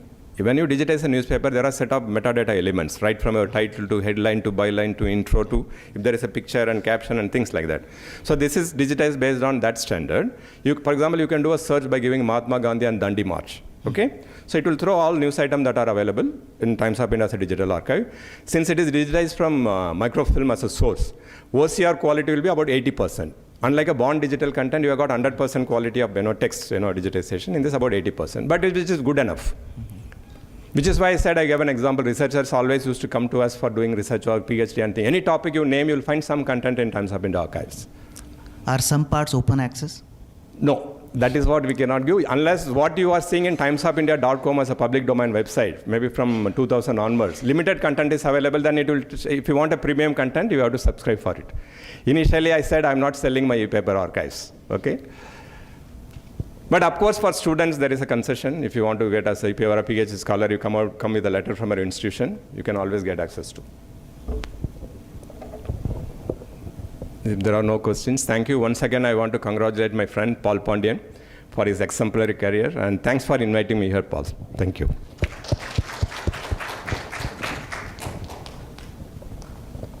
Let us all break for a short tea break. We will assemble in another 10 minutes. Yeah. Please. The coffee is just outside.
slides are here?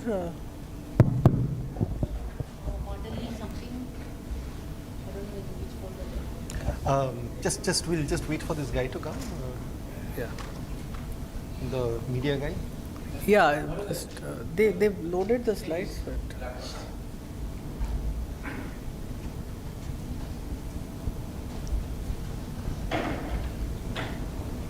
Oh, these ones, right?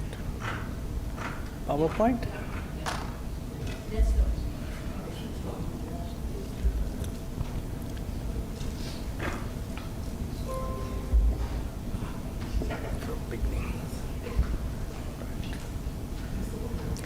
So welcome back to the meeting. So this session would be chaired by Professor Amritanshu Prasad. So welcome back, and it's indeed a great privilege to introduce the next speaker. Professor Devika Maddali, who is the director of InflibNet, Gandhinagar, which is, she was also a professor of Documentation Research and Training Center of the Documentation Research and Training Center of the Indian Statistical Institute, Bangalore. Adjunct faculty, DISI University of Trento. She's a founding member and has served as a co-chair of the Agricultural Data Interest Group, Research Data Alliance.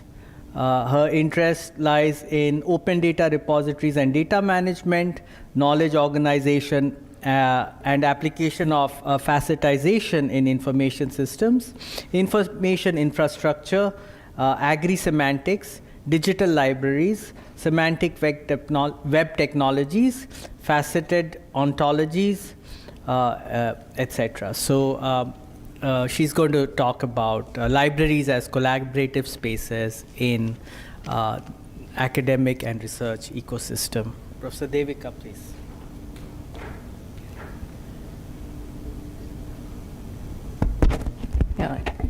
Thanks very much for the kind introduction.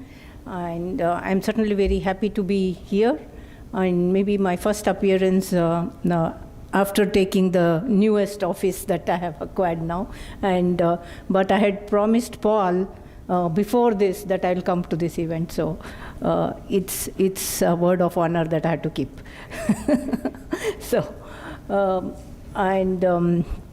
I also would like to thank the organizers, Professor Sinha and colleagues, for having thought of a very relevant topic which people often discuss about. Now what happens to us first? Not what happens to libraries, but what happens to us, because we call ourselves library science professionals, no? So we are worried first of all about ourselves. What will happen to us? Will ChatGPT simply replace us? Now you can see in the Times already on the news, the pretty girls and the handsome guys who used to tell about weather, they have disappeared.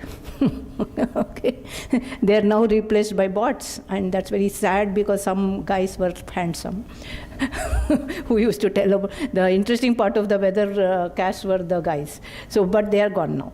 So people are thinking one day will we be greeted by some bots, or there will be only a screen where the library used to be. This is the perception that people have, and I don't blame, like Satya, I call him Satya, Mr. Satyanarayana, just shared with you very interesting technological breakthroughs which are pervasive. Much as we resist them or whatever we might like, they are pervasive. We have to live with them.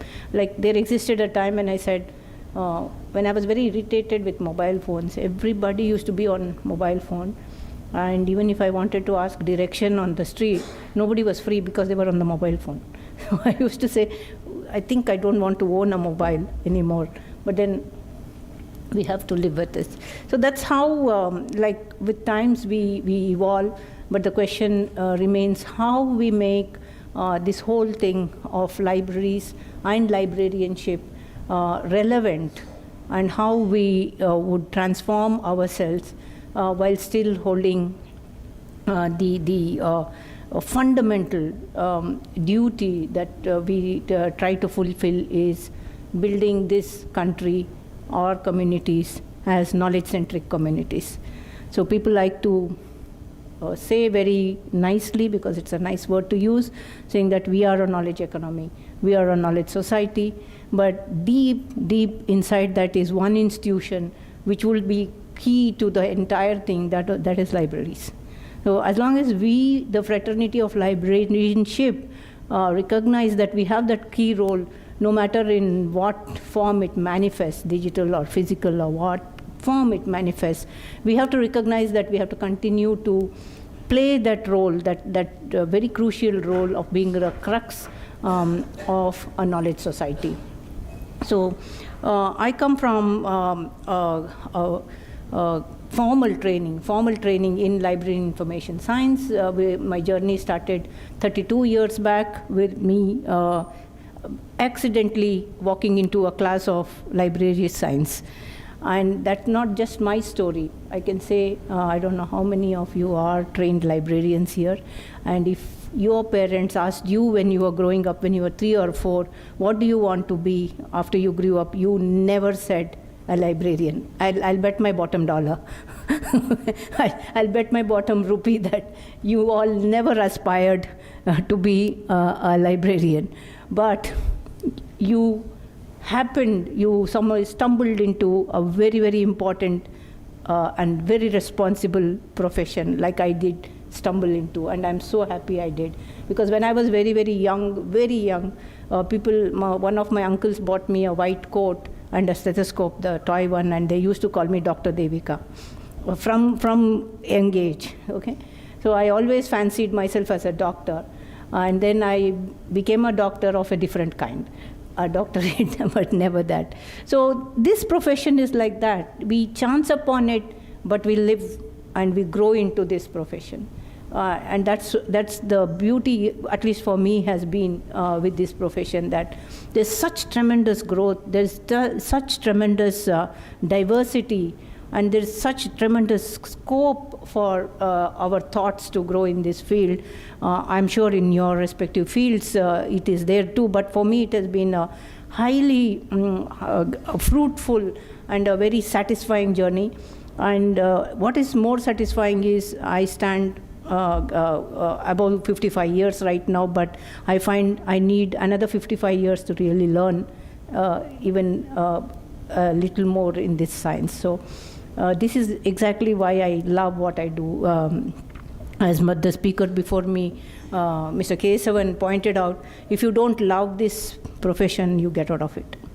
There's no other easier way or nicer way to say that. So for me, it has been engaging, and I just thought that I will give that as a preamble to whatever I say, that whenever there is a question of existence, or there is a challenge of like how we would shape ourselves and our services, whenever that comes in front of us, which will come, because these times are really evolving times, these questions will come, and all we have to say is that we are ready.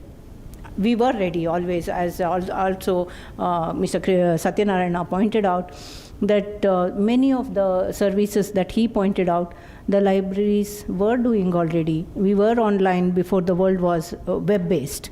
Okay, the world thinks web-based is online, but we were online before web-based world.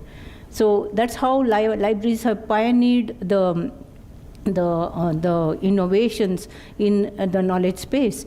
And the thing is, the one thing I would like to congratulate, sorry, I'm just ambling around without touching my PPT, but let me, please indulge me. The one thing I should really, really appreciate my fraternity of library science people is, they went to schools of library science, they studied whatever was the syllabus and curriculum dictated to them. They came out right into challenging situations where the school taught something, the syllabus was something else, the practice was something totally different, right? At your libraries, there was a physicist, there was a mathematician, there was an experiment student who comes in, they were everybody, they were live. These are not something that live users with very much life requirements. And here's a librarian fresh out of Annamalai University or Anna University or DRTC or wherever. We have only gone to school and studied that. Now how are we supposed to answer this thing, right? So librarianship intuitively, I really congratulate all my colleagues in this profession. Intuitively, we grow into it. We adapt ourselves. We learn technology if we have to. We don't go back to schools. We don't take what is the CS guys do, certification of this and certification of that. Every day they are trying to grab a certification and show how much they have improved their skills. We are also required to improve our skills, and we have done without those highly paid and accessible certifications. So that's one thing we have always done. So this is why I'm saying this is the question that are we relevant will keep coming up, and let us take that not as a challenge but as an opportunity. This is what and we have always done this. We've always treated that question not as a challenge but as an opportunity, and we have grown into it. We have proved ourselves time and time again. So that's exactly how I have shaped the talk today. Whether the physical libraries will be relevant, yes, they will be, but not called maybe as physical libraries anymore, but they will be called as spaces now. Spaces of collaboration, spaces to nurture knowledge transactions. It's not just about books giving out, it's about transaction. It's the entire architecture and the infrastructure required for knowledge transactions. This is how I would like to see it is. So one part of it could be that library acts as a community space. It serves as community centers. It provides space for hosting, for example, knowledge sharing events such as this one right now that is happening. It would also engage users in various physical and creative activities, maybe into with a student's body, for example, to build confidence in them. It will also provide a personal identification for users, just like in computer science you may be calling it as LDAP, that one identity will work. So your library identity should work for you across the campus, which usually happens. Then you build social networks. Yes, you have social networks which are virtual, online, but this social network is people-to-people network. Because we know that at least the COVID was horrible. We lost many loved ones, I know, but it gave us some very good byproducts, okay? That we learned what's the value of people, meeting face to face, talking, shaking hands again, being able to shake hands again, being able to see somebody's face again. I was just happy to see people after 3 years. I mean, it was so depressing to sit at home and keep on listening only about who went. And after that kind of a harrowing experience, I think we are more than ready to now acknowledge what is the value of having people in a room and be able to look into the eyes of people and talk. Yes, we did a lot on the computer screens. We could do, that's good.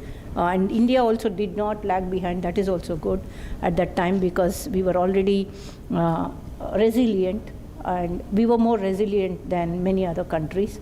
And we were also tech savvy and tech ready for COVID, though we never knew COVID was going to attack us like this. So it didn't cripple us in the way that it did other countries. But then, like I say, it really drove, at least to me, the value of having the personal interactions is very much important, and it builds much more than interacting through a 12-inch screen or a 14-inch screen or whatever that we did. And then citizen services, it's not exactly academic libraries, but we could engage our huge network of public libraries, the physical infrastructure to deliver citizen services. And one of the largest responsibilities, in my view, is to involve youngsters in the knowledge activities and provide resources, reading spaces to help them shape their career aspirations. Once we do that, like people always ask, what is the footfall, okay? So with the electronic resources coming to people's desktop, the physical footfall into the libraries came down. And this is a matter of concern for librarians when they have to give that metric. What is the footfall in your library? How many people really physically visit you? I mean, if they don't have to visit, I don't need to force them to visit. That's the first principle. I don't have to force anybody to say, I need footfall, so please come into the library once. Okay, that way I could simply make it like, in the US or other Western countries, if you go and visit some sightseeing place, after you're done, usually how do you come out? They make you go out through a souvenir shop. Usually the exit is usually routed like that, so that you end up picking 1 or 2 T-shirts or a souvenir or something like this. Okay, you're done.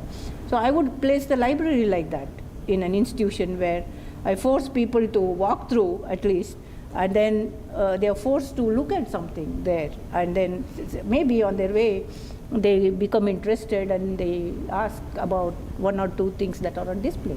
So there are ways of getting footfall. There are ways and ways that we could have, but that's the thing, we have to innovate. And one way of getting for sure the youth into the libraries is to give curated career information service. By doing that through dialogue and not through just an e-resource, you would really, really attract them to come and peep into the library. So now the other one main role is the preservation of cultural heritage. This was touched upon before also a little bit. How do we really, first the value and the worth, trying to drive the worth of the collections like rare books, like manuscripts, many artifacts that are cultural assets. And these, of course, can be digitized for view online, but then they have to be preserved and conserved and exhibited in a way that the users can visit and see them, and in some cases use them. So conservation of rare materials requires specialized preservation methods. I do not know how many of you have visited the IGNCA in Delhi, which is the Indira Gandhi Center for Arts. They really have got a very large dedicated section where they even show to visitors like this what preservation and conservation really means and what are the techniques they use, and there's a very enthusiastic team there which show how what all they do. And then that's when we realize that there is a bit of work that goes into doing this. And why? Because we need to preserve these very, very precious artifacts that are there. And also how the same section also talks about how we can create longevity of rare collections and even protect them for against deterioration. Various kinds of deteriorations are there, the damage and loss due to, Paul was just saying how the floods recently have played havoc over here, so we need to do this. And then making them accessible to research and public and arranging the viewing areas, arranging the digitization projects, and having guided access that can really make them a worthwhile collection. So as you realize, these are definitely a part of the physical activities that a physical library does. Now, in addition to this, we could organize, or some libraries are already doing, the cultural and educational programs. They host a variety of cultural events, then author discussion, book readings. These are very, very common, where some author who is popular, celebrity is called in the domains of which the library deals with, of the users of the library. Hence, there is an active engagement with actual in-skin authors, so that the youngsters and the faculty and the researchers get a chance to interact. There are also different other different opportunities, like hosting the educational workshops and lectures, or arranging what are the continuous learning opportunities outside traditional classroom. Like one example I already gave you was that the professionals of libraries themselves have gone to formal library schools a long time back. The information world has changed, and they have to go through something in their career-based learning systems. So under the UGC, there are some HRDCs which do organize the in-career learning programs, but that's just one part that they can do, and they have their own limitations. They do it regionally in some parts. Some participants get to go, and some participants don't get leave, or there are not many seats available and such things. This is where the libraries can step in. Okay, nowadays it's possible to replicate what's happening in HRDCs, for example, and take it by the domains and organize them within the library somewhere, so that if somebody has a time, they don't have to go on leave for 21 days, they don't have the opportunity, then they can meaningfully really impart these learning within the libraries. So there are, what comes to my mind is n number of things that we can do, and not just give the picture as though the libraries with the books and the physical journals that was what it was, and whether that will exist in future. And people like Bill Gates can make predictions, whatever he likes. That's nice. But the poor guy could not predict he will go single at some point in life himself. So that's okay. Such things happen. Okay.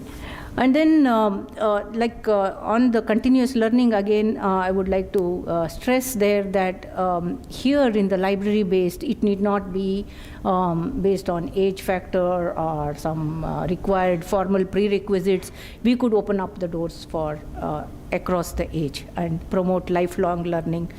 Just for if somebody wants to learn for intellectual curiosity, then so be it. So it need not be to earn a degree or earn a job. If somebody has such a requirement, so the libraries can reshape themselves and the learning content, which cannot be done in the other formal arenas. This is what the library can do. Then house exclusive archives and special collections, again like manuscripts. You have vital resource collections which are meant for your research scholars and researchers, curated for them. Preservation and of historical and cultural heritage. Again, many things can come under this. And also here I have missed in the special collections, which is now being discussed a lot, is the IKCs, the indigenous knowledge collections. So these also can be a part of, because indigenous knowledge is, again, it's not one size fits all. The indigenous knowledge can be in so many different forms locally around one library where it exists. So for example, IMSC library is supposed to serve IMSC, that's fine. But in the locality, in the vicinity here, there may be a certain kind of a weave, there may be a certain kind of a traditional chant, or a song or something.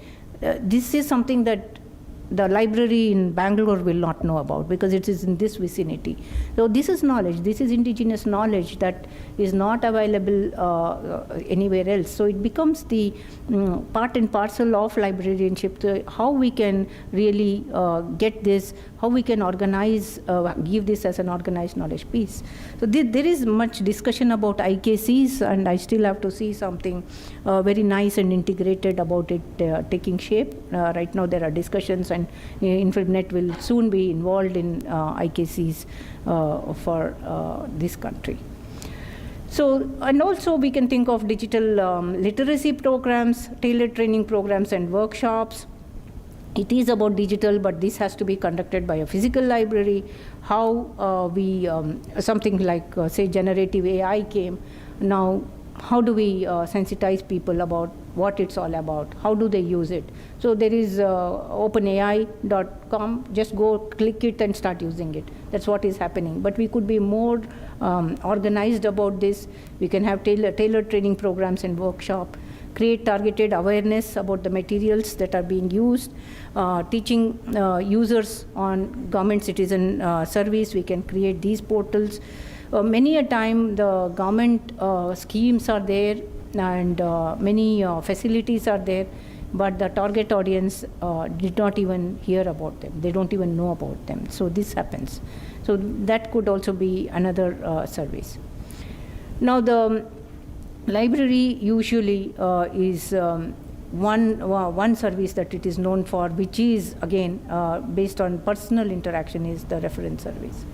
So I usually joke that if somebody is given the job of a reference librarian, the best thing she or he would do is when they see somebody approaching the desk, they run away. They try to run away, because you never know what the next question is. It's the life of this librarian is not that easy. Like other jobs that you go to an industry, something is defined, you have a specification, you have to produce so many pieces of a machine or something. You work for a watch factory, you go in the morning till evening, you have to do that job. Good, but it's monotonous, but you do that job. That's defined. Is the life of a librarian that easy? Or a reference library? You go in the morning until the evening, you really don't know what's hitting you. Which student is going to come, which exam you have to gear up for as a support service, which conference is going to happen and what kind of support you have to give, what government scheme is going to come and what is your role. I mean, it's very, very, very dynamic. It's very contrary to the image that general people have, that a librarian's job is cool and sedentary or something like that. Somebody told me when I was making a career choice long back, that was the notion, okay? When a lady has to work, the best job for her is to become a teacher or a bank clerk, okay? And I chose to be a teacher, and I didn't know that I would be hit from all sides, 20 hours a day, only giving me 4 hours of sleep or something. So it is not that easy that people have the notion about. It's notional. So reference service is one such service where you get so many queries. And again, like the example of production of a watch or something I said, when I compare that, if a specification is made by Titan or HMT or whatever, Tag Heuer, that watch can be produced 1,000 times or 10,000 pieces or whatever number of pieces, because the specification is there. A reference question is asked to a librarian by one user, okay? And it is answered. This is the scenario I am giving. A reference librarian sitting, a user comes, asks a question, gets the answer. Will it ever be repeated again? The chances are 0. The same user getting an answer for the same reference query will not come to the reference librarian unless something is wrong. Okay, he needs an extension of it. So the life of a reference service is equal to one time only, and it dies after that. That's the kind of challenge that reference services have. Okay, so we can create this for, instead of running away, we can take this challenge as an opportunity, create trustworthy and credible sources that people really trust people more than technology. Like already the example was given, you ask even the generative AI, I used to give the example of Google. I go and ask something to the Google, I want to book a ticket book a ticket to Bangalore because I'm headed to Bangalore. I say that. But Google is not somebody superhuman, right? It doesn't get into my head and read what exactly I want. I just say I want a ticket to Bangalore. It will come back and say, give all tickets, plane tickets, train tickets, bus tickets. There's no boat service to Bangalore, otherwise that also it would have given. So it gives everything. And then I scratch my head, oh my God, I should have told it plane tickets. Then I say, I want air tickets to Bangalore. Then it says, this is not enough. When do you want to fly?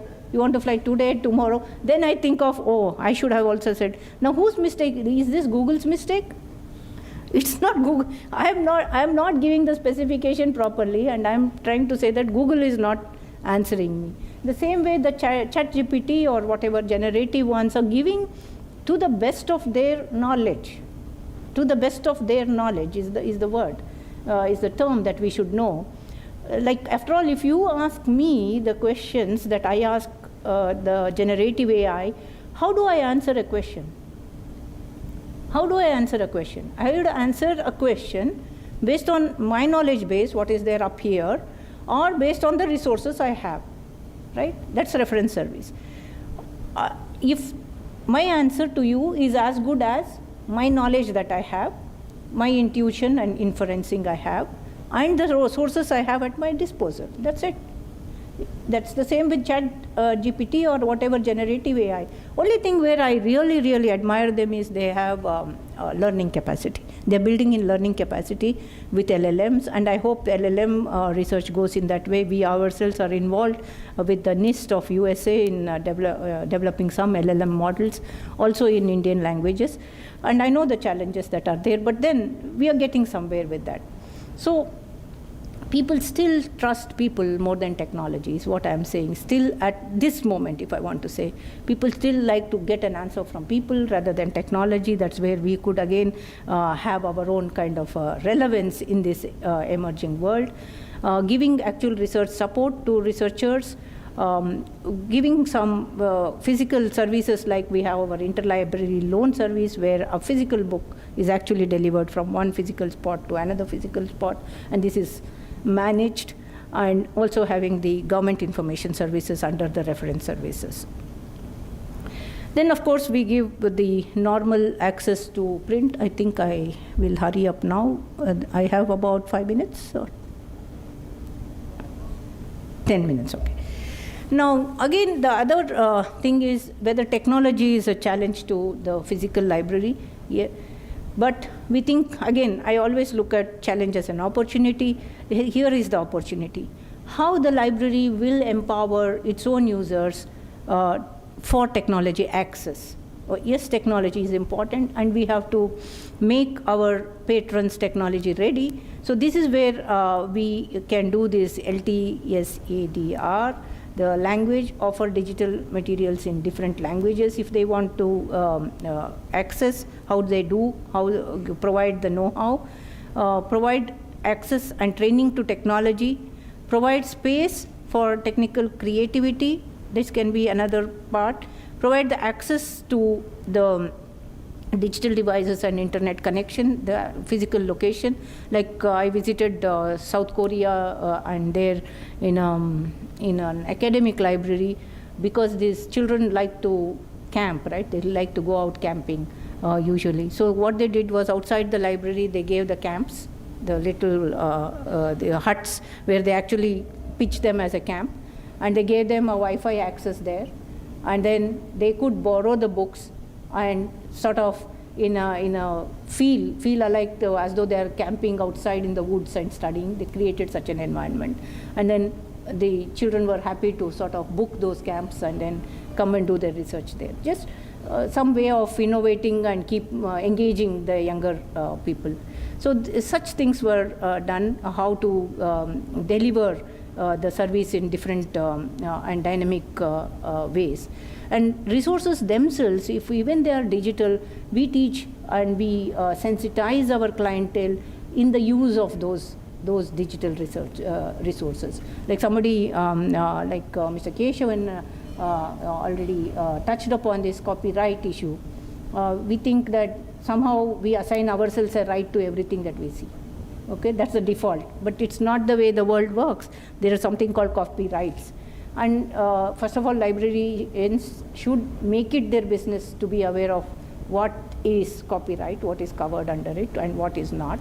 Make it their business, and then next they should make it their business to make them aware, our clientele aware that this is exactly what we have rights to, and this is allowed and this is not allowed. Now this cannot be expected just as knowledge out of our users.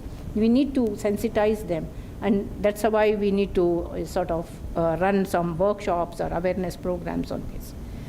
And also libraries as an innovation hub, we can use it for innovative other things like, for example, technology-driven learning, how we can really do this, or how we can emphasize on empowerment through knowledge, how we can shape up certain programs that would do this. And use library as open collaborative spaces. I was in, again, where was in Kerala. The Indian Library Congress. This is the first of its kind that was held last year, ILC, and there was no Congress before that. And I found it very interesting that Kerala proposed areas of about, I think it is 10 acres or something like that, across Kerala at different places, 10-acre space, which would have cultural hub, sports hub, and a knowledge hub. These three were planned across different districts. And I said, how is that going to work? Library is supposed to be very silent, whereas the cultural and the sports can tend to be noisy. So they said, no, we want to do away with library as silent zone and meditation zone. We want it to be live, except for the part where people really want to read and research, but the other interactive parts, they want to integrate with these activities. So this is somehow, how a collaborative cultural and sports facility can be created. So this is, I think I'll stop with this. There is building relationship. This is what the library can be used for: partnering with organization, building personal identification, I already talked, having a welcoming ambience. Now there's a lot of talk about how the library spaces can be designed to, and how the ambience can be planned. A few years back, it became a big topic, green libraries. We read a few research theses also on how libraries can go green. So how to create this, and hosting events in I'll just come to the other parts. Yeah, this is one part also I would like to stress, that let us not always think libraries are only for the literate, and libraries are only for the college going or the office going people or institute attending people. That perception also needs to change. We have to reach the unreached and try to incorporate all our colleagues and fellow citizens into the social cultural ambience of the country. So this is one additional activity that the library should take on. So coming to the others, this I will skip. Yeah, what we call the library extension service are becoming more and more important, arranging something like library talks and public lectures. I already stressed upon how we can attract the youth by employment news and drives holding from the library. Exhibitions. This is another interesting thing I saw in a recent library that I visited. When you go to libraries, you see on the walls some art, right? And they proudly say that we have a collection, we have one original from so-and-so, and they're very proud. This library was very proud to show the art was all done either by their staff or their students. Okay, so they hold a competition kind of thing every year, and some art gets selected in that, and that only adorns the library walls. So this is the kind of building relationship with the community that it serves. And of course the people are happy that they are part of this, and that art was quite good, I should say this. So this is the kind of exhibitions and art that library could foster. And also engage literary competitions and quiz to engage the locals and the clientele of the library. So it could, in short, work as an interface. It is no longer a building in some corner of the campus. It's no longer to be bound by some walls, but it should really be an interactive interface between several activities of the campus, whether, like I said, library, sports, recreation could be integrated. I also visited certain libraries because of COVID times. They had a part of their facility to talk on COVID or talk on what all preventive measures they can do. They had vaccine drives within the libraries as part of it. They even had oxygen facility. Some of the libraries involved themselves proactively in this. This is what I saw. then they could interface with governance and teaching in academic environment. This is something that is lacking in academic environment. Library is seen as something separate. Librarian is part of Senate or syndicate by ex officio, but hardly participates. But I saw again in certain library, in one library at least, I saw the space within the library building to organize the governance body meeting, for example, or the BOSs. They made it within the library because it is cross departments, cross divisions, something like a fertile non-committal this thing where people can come meet. And so BOSs, even governing body meetings were held there, so that the library suddenly became something important, and people go there, they see some infrastructure is not right, let them see it, the governing board. So they realize that they should do something about this at least. So this is how you can bring, like I saw this very, very long back when I was small student. There's a law school of India near my institute in Bangalore, and it's a very popular and institute. The road to that institute was virtually not existing. You had to go on like potholes and bumpy roads. Then the premier did a very smart thing. He simply invited the President of India to inaugurate the new complex in that compound.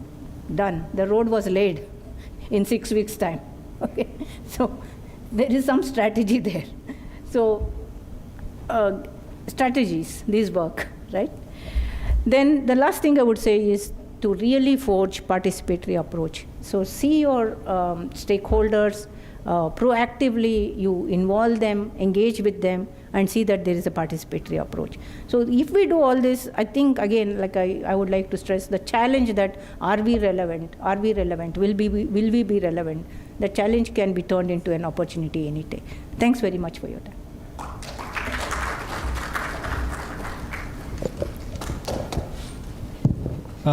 Thank you, Professor Devika.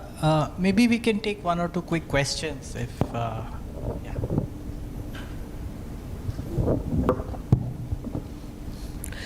It was an excellent talk, quite descriptive. You're talking about reference surveys. Looking at the way the generative AI is evolving with both Google and Microsoft, is AI going to be a challenge for reference librarians, or is there a way for them to complement? Because they have these abilities, these AI products, deeper search engines. Right now, they don't seem to be deploying the search engines in a deeper level. So when they do that, and if the content mass is very huge, particularly for reference queries in public libraries, and there, do you think ChatGPT kind of model will prove to be in the near term a challenge to reference librarians? Yeah, that's a very good question, of course, and relevant in these times to contemplate upon. In my view, I think the generative AI will be a very, very important complementary tool for us, the librarians, and we can really leverage upon that power.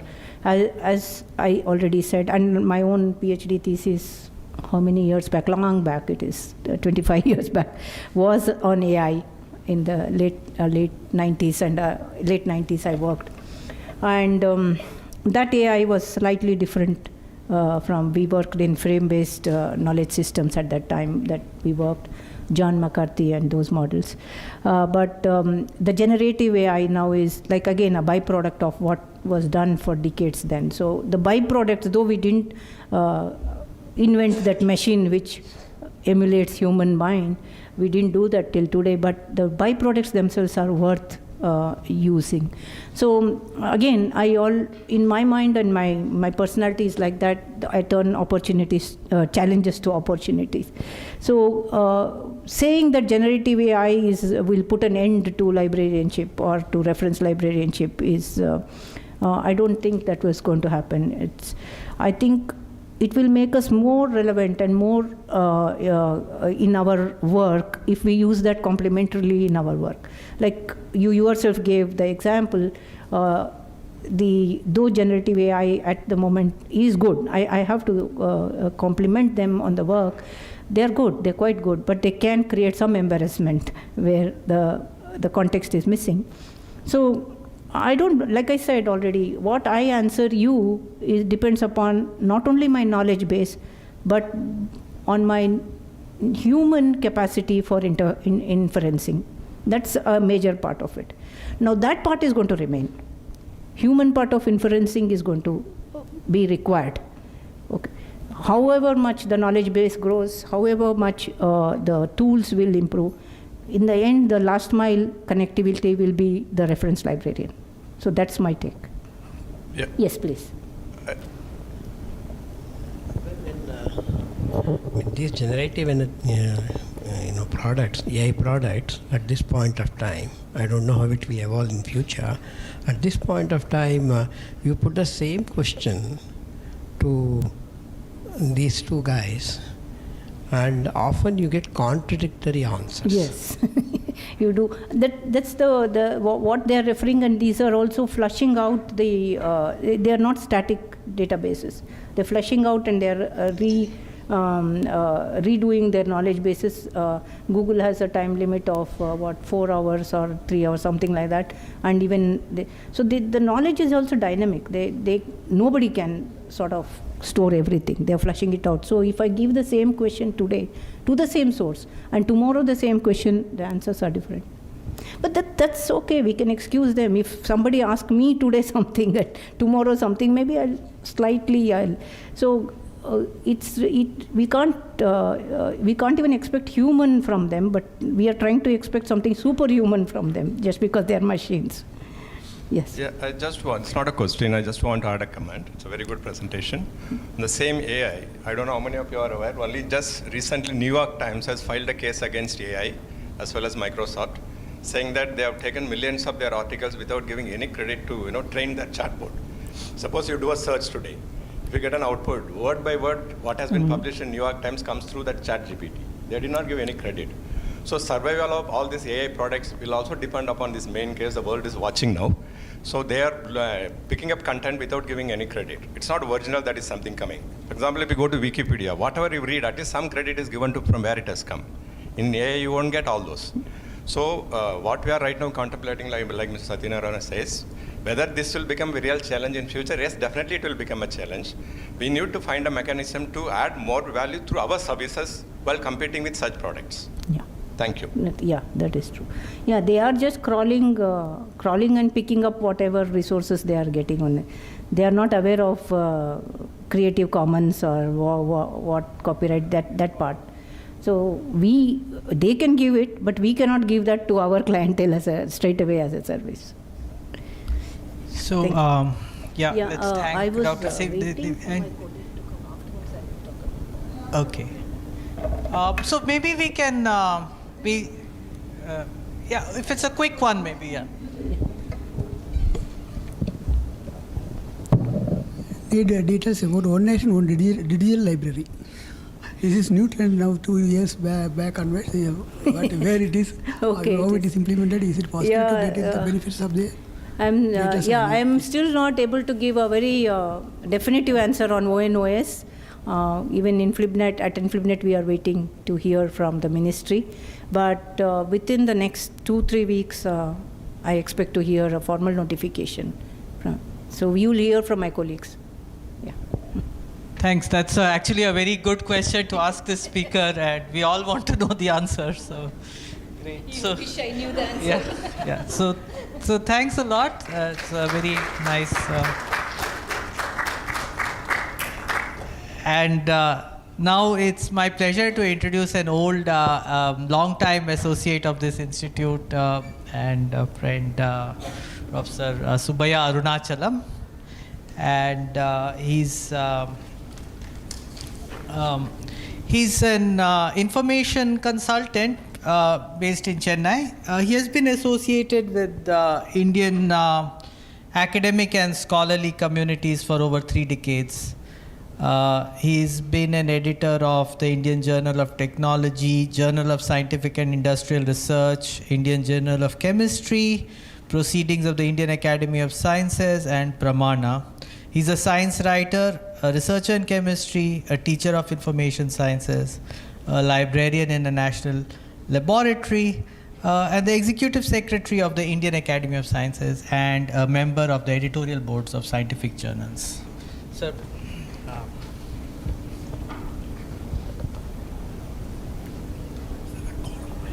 Yeah, there is a caller.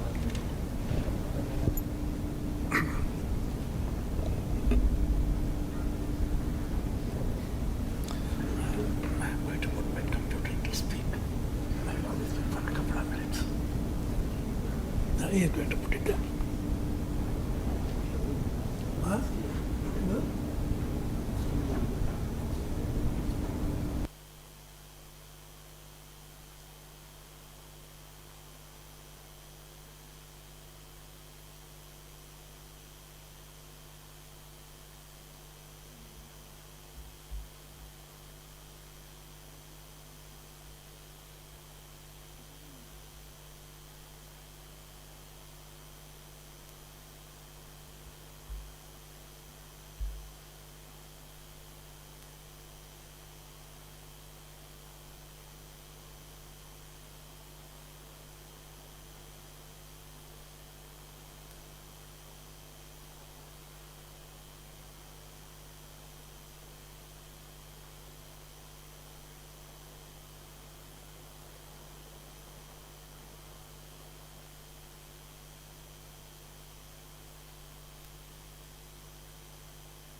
Yeah, I have an early flight today, and sadly I can't participate in Paul's felicitation program, but I don't like to leave him like that. One thing that was not mentioned about Paul is Paul and I share our alma mater. We are both from Documentation Research and Training Center. And DRTC is quite a fraternity. It's a big family, you know. We say this batch, that batch. And in whichever country or wherever we go, we are there, DRTCians. And wherever we can confidently walk into that library and get hospitality, that we know. So I really like to felicitate Dr. Pandian. And I'm so proud that this institute is proud of you. You have made DRTC proud. Please accept my...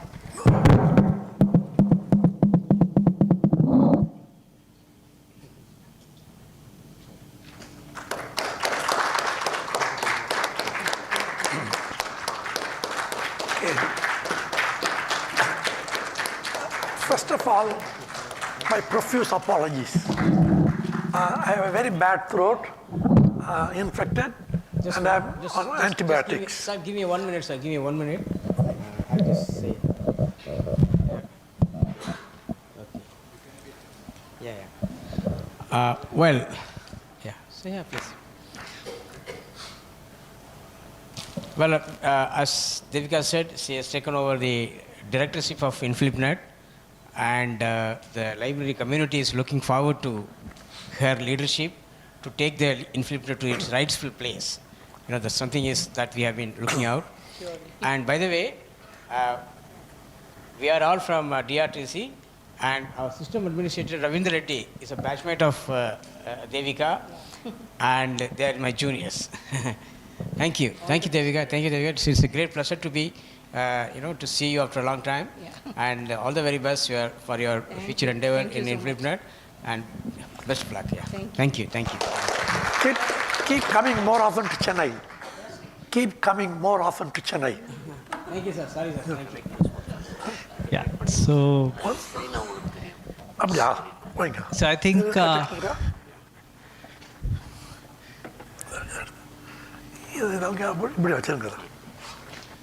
Okay. My apologies. I have a bad throat, so you have to put up with that. But I am also projecting the text. Fortunately, there is no figure. Okay. Dear Professors Sitabra Sinha, Professor Ravindra, Dr. Pandian, and others, I am extremely happy that Math Science has chosen to gratefully remember and celebrate the more than 20 years of service rendered by our friend Dr. Paul Pandian. He joined us in 2002 after serving the faculty and students of a well-known Indian Institute of Management. Shifting from a management school library to a physics, math, and computer science-oriented library did not pose much of a problem. He adapted rather quickly. I'm also happy and grateful that you invited me to be in the company of some of India's senior librarians and information professionals to be with all of you, the faculty, students, and staff of the Institute to felicitate Dr. Paul Pandian. Also many librarians in the audience on the eve of his retirement. I congratulate the organizers of this event for choosing the topic, the role of the physical library in the internet era, which is being discussed by many people around the world. Why should they choose me to be a speaker today? Many of you may wonder, why am I asked to speak today along with the country's senior librarians and information scientists? Maybe perhaps because I'm a friend of this institute. I have been coming to Math Science since 1996 when I began. And how do I move it up? Doesn't go. In my computer it will go. It goes. Okay. This one?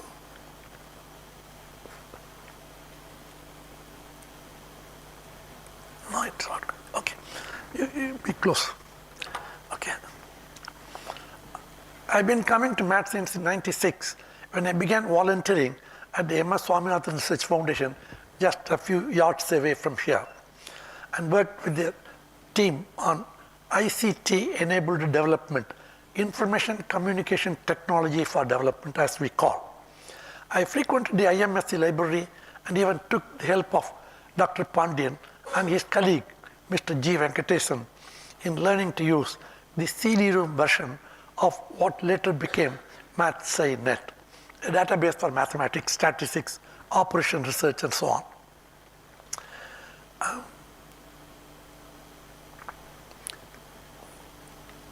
Professor Balasubramaniam, former director of this institute, was kind enough to invite me to join Math Science as a visiting professor. He had to, G. Subramaniam, the then head of the computer services team, had a problem. This is a country of open source and Linux. And I never used a computer before, and I'm only familiar lightly with Microsoft. And he had to provide me a Microsoft computer for the first time in this campus. So that's one of the first I had in this campus. Indeed, I wrote 2 papers on the status of mathematics research in India. Actually, it should be 3. And a report on physics research in India for DSIR and NISAT. You may see them here below. I have given the full references of all the papers here, along with the URL.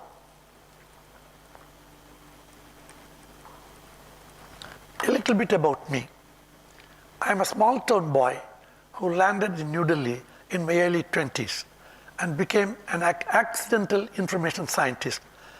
Not the Shanner viewer or the computer information scientist kind, but the information scientist as we call in LIS, dealing with books, journals, literature, and so on. I have no formal training in library work. I have never even went into a library or a library school even on a rainy day. Okay. Never took shelter, I should say. And I have no formal training either in library work or in journalism, but I taught in one of India's best LIS schools for 8 years and was asked to teach science communication for 8 years in a highly rated journalism school. The first large library I visited was the British Council Library in Chennai. Venkatakrishnan should be proud of it. Despite being a quintessential Desi, I'm using a Hindi word, Desi, okay, and an anti-colonialist, I fell in love with what our erstwhile rulers had to offer. Books, magazines, journals, not just neatly arranged in shelves, but well used by avid readers. And a friendly staff were ever ready to help with a smile. Without knowing or trying, I seemed to have slipped into my true calling. It was not science per se, but about science and its relations to society. Thanks to my interest in science and scientists, I was labeled an information scientist and scientometricist. Instead of doing science like most of you, most of people in the math science, I started looking at measuring science and the science-society interface. My circle of friends expanded to local librarians as well as science policy analysts and database creators and policy formulators from around the world.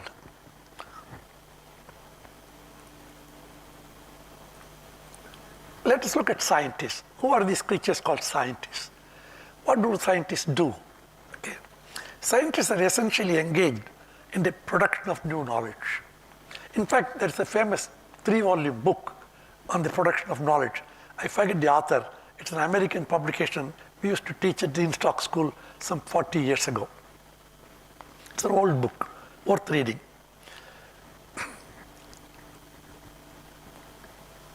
Often with the support from state and private philanthropy. Occasionally, corporates also give some money, but mostly in India, it is either the government or private philanthropy. They seek information as well as they produce new information.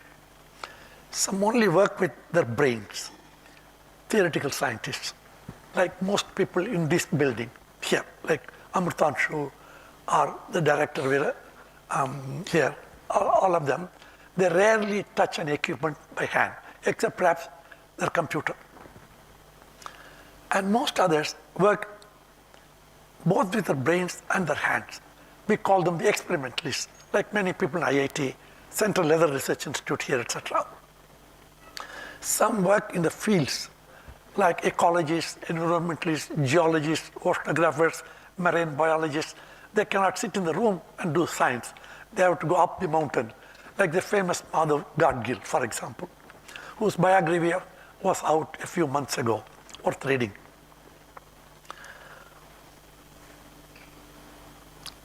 Of course, they teach, mentor graduate students, attend conferences, write proposals for funding, collaborate with others, both near and far. Most importantly, they live and work in what we may call the knowledge space. See, we live in a city. I live in Delhi, Madras, Bombay, or something. But they live in the space called knowledge. Okay? All the time, they are only thinking about what to do next, which equation to solve, and things like that. Knowledge space. As Newton famously said, they need to stand on the shoulders of giants so they could see further. Knowledge is built on knowledge already existing. So the current scientist must have some idea of what has gone before or what is being done currently in someone else's laboratory, and so on. So this is what we call standing upon the shoulders of giants. Here, the shoulders of giants actually mean, in our context, journals, databases, reports, books, all that contain new knowledge. They are assiduously gathered by librarians and also connect to remote resources like Devika and the other two speakers mentioned earlier. We call it literature-based. Okay, now I come to something entirely different from what I have been telling you now. See, I said you need to know what is already known to produce new knowledge. But here is a guy, he passed away a few years ago. I cannot say here was a guy called Don Swanson. He was actually a physics guy working in a college or industry. The Chicago University chancellor chanced to look at his work and then persuaded him to abandon whatever he was doing and join his campus in the LIS department. So he came there and looked at things happening. As early as 1980s, Don Swanson of Chicago showed how bits of information could be put together in ingenious ways to create new knowledge without any additional theorizing or experimentation. In 1986, he showed that valuable scientific insights can be found by identifying hidden connections between disjoint pieces of existing literature. We call it literature-based discovery. I mean, you can make discovery like the old days rishis and munis of India without doing an experiment or without applying new theories, just by connecting what is already available in the literature. That he showed the world. And later on, there was a guy called Kostoff in the US Navy. He took it further and expanded it many more times. It's a very interesting area for information scientists to work, but hardly anybody in India seems to have touched it yet.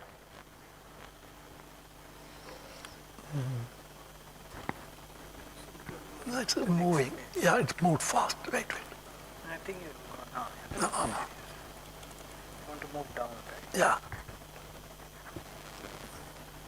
No. Up. Yeah, right. Okay. Then comes another man, entirely different from Don Swanson, called Grigory Perelman. He's a Russian. He's still around, but nobody knows where. He's around. Nobody knows where. Not that Mr. Putin has put him in Siberia. He's very well in Leningrad or Petrograd or some city, but nobody knows. He lives with his mother. Why is Perelman very important for us? Perelman is a recluse. A recluse is somebody who doesn't talk to even to his neighbors. He keeps to himself all the time. Thinks, worries about something, writes, tears off his papers, and does his job. Doesn't bother anybody. He lives in his own life. Okay. This guy solved a problem which has not been solved for ages, for decades, called the Poincare conjecture. Amrutanshu will know about it. I don't know a thing about it except the name. Okay. Now, this was considered to be a great achievement by mathematicians of the time. Then the Clay Institute in the US, the professors at the Clay Institute, they thought this deserves an award. They had already announced an award for 7 unsolved problems. If anyone solves one of those problems, he will get $1 million US dollars. This was the first problem to be solved, and Perelman was to be given $1 million. To be given, he has to be found where he is. Nobody can find. And he won't reply. He won't accept. He said, "Who are you to give me an award? What do you know about mathematics? Get lost. Don't bother me." So he didn't accept. A few years before that, he was given the Fields Medal, equally famous medal, with a big money bag, maybe $3 million, I think, I'm not sure. But he refused that as well. Those guys chased him for 10 months. In fact, they sent a professor to search for him in Russia. He met with him, but he was rebuffed. "If you come again, either I will kill you or I will commit suicide. Get lost," he told him. He was a recluse. So they abandoned this project. So here is a man who solved a problem on his own, a problem of such outstanding value, and yet he did not want to accept the results. But that's not the important point I'm making. Whenever you write a paper, most guys, whether in math science or IIT or IASC, Delhi University, JNU, wherever, TIFR, they would like to publish, and publish in the best journals possible, the highest impact factor or the biggest organization, Physical Review, Nature, Science, and things like that. Perelman didn't have any respect for any of these journals. Who the hell are these guys running journals? He said, I'll put it in archive. Archive is a repository where physicists, mathematicians, computational biologists, statisticians, and others publish their work. And that is enough for me. People will know what I have published. No cost involved. Free to publish, free to read. It's run from Cornell University by a man called Paul Ginsberg. Now the university runs it. He put 3 papers there, and I have given the references, and the whole world knows about it. The Clay Institute knows about it. The award came, he refused. Now, there are differences between people. Some scientists crave for awards. They want to win awards, but they don't get it. Here is a person who awards chase him, but he doesn't want to accept them. Okay. So the 3 papers of Gregory Perelman are listed here.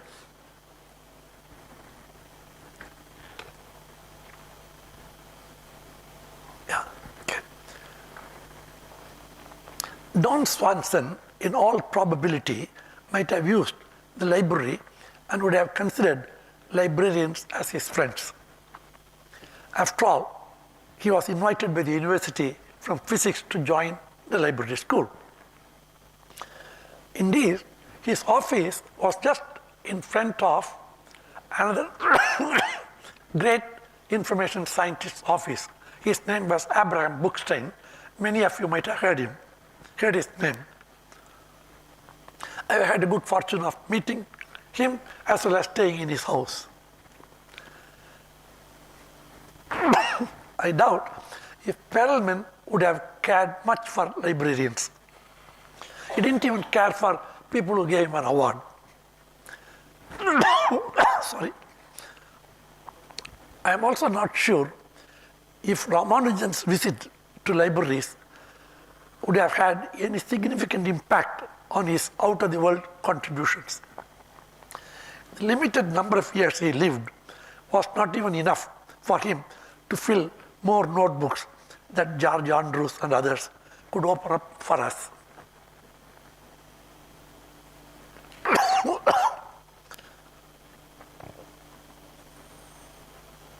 Okay, now I am coming to a chemist.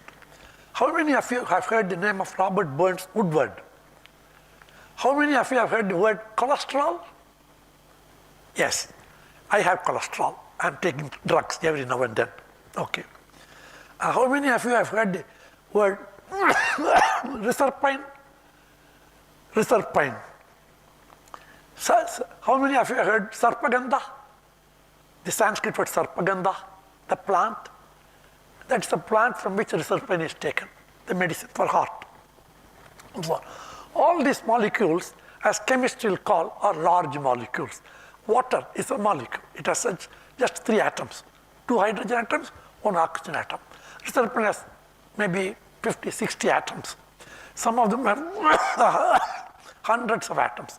And Woodward was a champion in constructing huge molecules from basic elements, not from plants and things like that, from carbon, hydrogen, atoms, construction, total synthesis.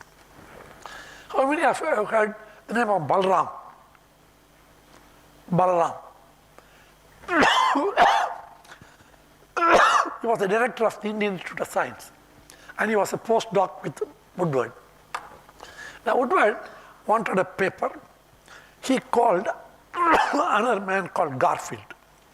Now, Garfield happens to be a famous information scientist. All librarians might know. He also printed databases like current contents, citation index, and so on. Woodward wanted a paper. Immediately, he called Garfield. Garfield said, I will send it by fax. Woodward says, no, I need it as soon as possible. Okay. Then Garfield said, I will read it out. And he started reading it out. It was all in German. And Woodward doesn't know German. And Woodward was in a race with a German scientist who is also trying to synthesize the same kind of thing. Now, Garfield had learned some German as a schoolboy. He has never used it. He tried to translate over phone for nearly 15 minutes, and Woodward could get the meaning of it. That's enough for him. So this is the rate at which science moves. You need information, not tomorrow, not day after, right at the moment. If possible, 1 minute before that. He got it. Okay, this is the way scientists help each other. This is the classic example of a great librarian. Mr. Garfield is a great librarian because so many of them like him. Okay. He has helped so many of them. Thank you. Little down, please.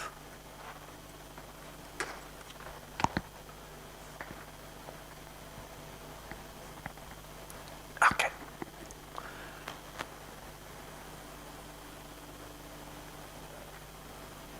Okay. It is not necessary that you have to be a famous Woodward to get help from Garfield. Arunachalam was an unknown at that time, even now. Okay. I was an editor in CSIR, doing my work morning till evening, correcting others' English, and thereby degrading my own knowledge of English. Okay. At that time, Mr. Garfield had seen 2 of my papers and thought I should be helped on his own. I didn't ask him. He started sending me by airmail a service called ASCA Topics. ASCA Topics stands for Automatic Search Citation Alert. Automatic Search Citation Alert. He drew some keywords from my 2 papers and put them together and asked his computer, search all the papers that will be useful to this guy. And week after week, some 4 or 5 pages printed neatly by his computer started arriving at my desk. So I have no connection with him, and he sent it to me. That's the greatness of a good information scientist. You don't wait for somebody to come and ask. You find out what that guy needs and help him. That's what you should do. Okay. So the lesson for us is when it comes to physical libraries and the internet, it's not a question either or. Okay, we have huge libraries. Math Science is a small library. Okay, the IISc library is much larger. I use both. It's much larger. The British Council library at that time, not now, at that time when I started using in Madras, was a very good library. Later on, I should say, when I used the library, I was an incompetent. I didn't know anything about good libraries. I come from a small town where there's no good library. And the school teachers used to lend a couple of books to me occasionally. That's it. But when I came to Madras and I had an opportunity to visit the library and immersed myself, people started liking me. And the chief of the library, long after I left the library and long after the meeting, invited, could I come and spend 3 to 4 hours with all of India's British Council librarians, from Cochin, from Ranchi, from Delhi, from Calcutta, from Bombay. We will assemble them all in the city where you live. At that time I lived in Delhi. They all came to Delhi. They hired a huge hall in YWCA, Young Women's Christian Association, in Parliament Street. And I spent 6 hours with them, morning, evening, and lunch thrown in between. So the connections get built. And Devika was mentioning about connections, very important. Venkat was mentioning about connections, very important. So learn to make friends with librarians. It will be very useful. Then, okay, finally, what can happen if you all depend only on the digital libraries and not the physical libraries. In October, 2 months ago, the famous British library in Eastern collapsed. I didn't say the library building collapsed. Their computer system cracked. Some hacker wanted some money. So he infected the computers with ransomware. Give me so many $1 million, I can set it right.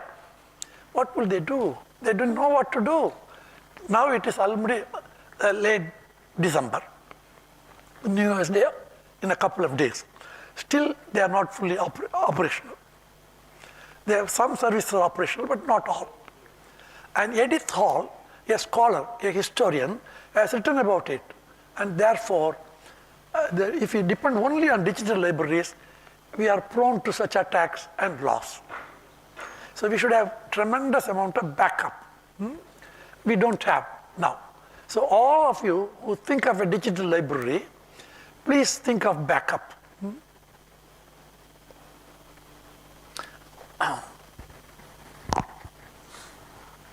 It's already 1 o'clock, I have to finish it.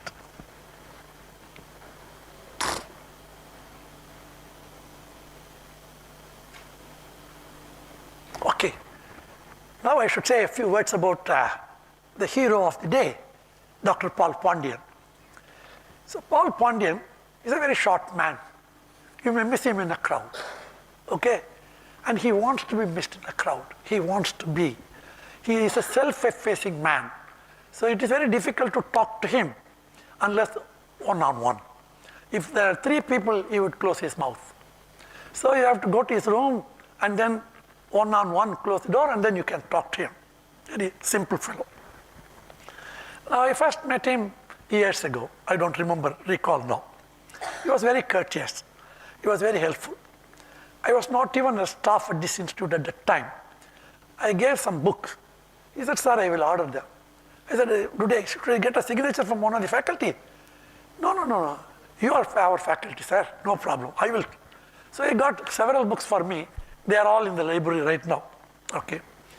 And he likes a lot of people inside his library.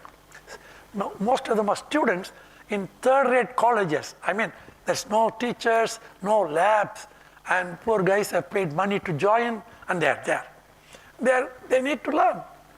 Their parents are spending money on them. So they come here to learn physics, chemistry, maths, whatever. And Paul Pondian allows all of them inside the library. And they use journals which they are subscribing from Elsevier or Springer or Taylor and Francis or Sage, Wiley, and so on. All of them are, after money, not after knowledge. And they have strict contracts. These journals, especially ones on the computer, can be used only by your own staff and no one else. And I have been told this by many librarians in India. Sorry to say that. Okay? And Paul Pondian allows them free use. One day I couldn't contain myself. Look, Pondian, everybody is saying I cannot use. I'm not a member. And you are allowing all these young fellows to use. He said, the moment I trust them and send them inside my library, they are my users. Nobody can question me. I am the boss here. They will use that, he said. That is the spirit. We are not trying to get a contract with the publishers. Our contract with our government, with our director, with our institute, with our students. He understands this. For that, I take my hands off to him. Then, that is the philosophy all of you should follow. Librarians here, please follow that philosophy. Okay. Then it's already 7 minutes past 1. I should close. Okay, I'll take just 1 minute. Paul is an old friend. I know him for nearly 15 to 20 years now. And we must have exchanged maybe 1 hour of talk in these 20 years because he's a very taciturn person. He doesn't talk much. I don't think he's like Perelman, but he's a normal man. Okay, he's not a recluse yet. Okay. But he's a quiet person. and he is very helpful to anybody. So, in fact, this audience, we should have invited all those students who benefited from this library. There was a guy who passed away recently. He worked in Kalpakkam and he taught physics to students who failed a couple of times or 3 times before, who had no hope in life, but they wanted to retake the exam. So from Loyola College, from Christian College, from nameless colleges, teacherless colleges, they came. And he hired a room in Anna University. Hired in the sense, talk to a fellow physicist, a friend, please give the key and get the permission to open your room on a Sunday. So every Sunday, the gentleman traveled from Kalpakkam or Pondicherry. Later on, he shifted to Pondicherry. He came by his car or scooter by 9 sharp. And the students arrived, he taught them. For 25 plus years, not a single Sunday missed, even during COVID. He did that, okay? And then professors here in this campus, Professor Bhaskaran, H.S. Mani, the late Raj Shekhar, they all went and helped him. And these students have failed twice, thrice, etc., are now assistant professors in colleges and universities. So there are few people like this, selfless, trying to help others. We need to celebrate them. And today we are celebrating one of them. Please stand up.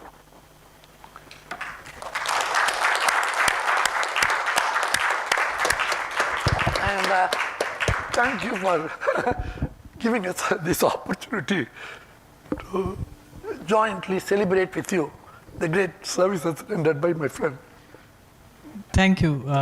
Thank you for this really touching tribute to Dr. Pandian, and also a very interesting talk. Yeah, we can take some questions before we break. Okay. Oh yeah, sure. I can read it out, or maybe you can read it out. It's You just read it. That's from Krishna Swami.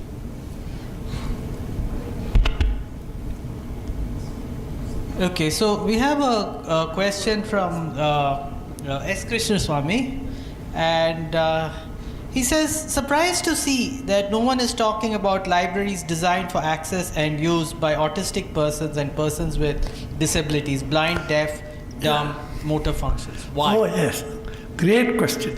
Okay, I do work with an organization where we deal only with disabled children, mentally disabled children. Okay, so this is called Vijay Human Services. It is in Chennai, and we have about 50 children and about 10 teachers and staff. And most of you cannot stand 10 minutes there. 10 minutes. Many of you will run out in 2 minutes, because they can urinate, they can shit, they can bite, they can hit you, they can slap you, they can do anything they like, the children. Okay? And these teachers and staff stay with them morning till evening, feed them, teach them skills. Okay, I work with them. So actually, I part a large part of my pension to them every month. So in libraries now, slowly this culture is coming. For example, in the Institute of Science, where I now occasionally visit, we have a ramp for people coming in wheelchairs. Okay, people who have lost their lower limbs, they come in wheelchairs, and we have a ramp for them. And we should have these services more and more in India. And it's a very great suggestion. Who is the gentleman or lady who gave the suggestion? It came by? Online. Okay. Okay. Okay. Okay. Oh, Jam. No, Professor S. Krishna Swami from Madurai, Kamraj.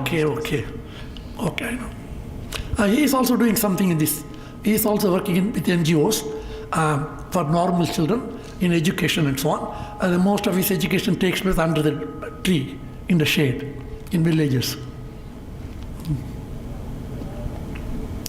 Is that all?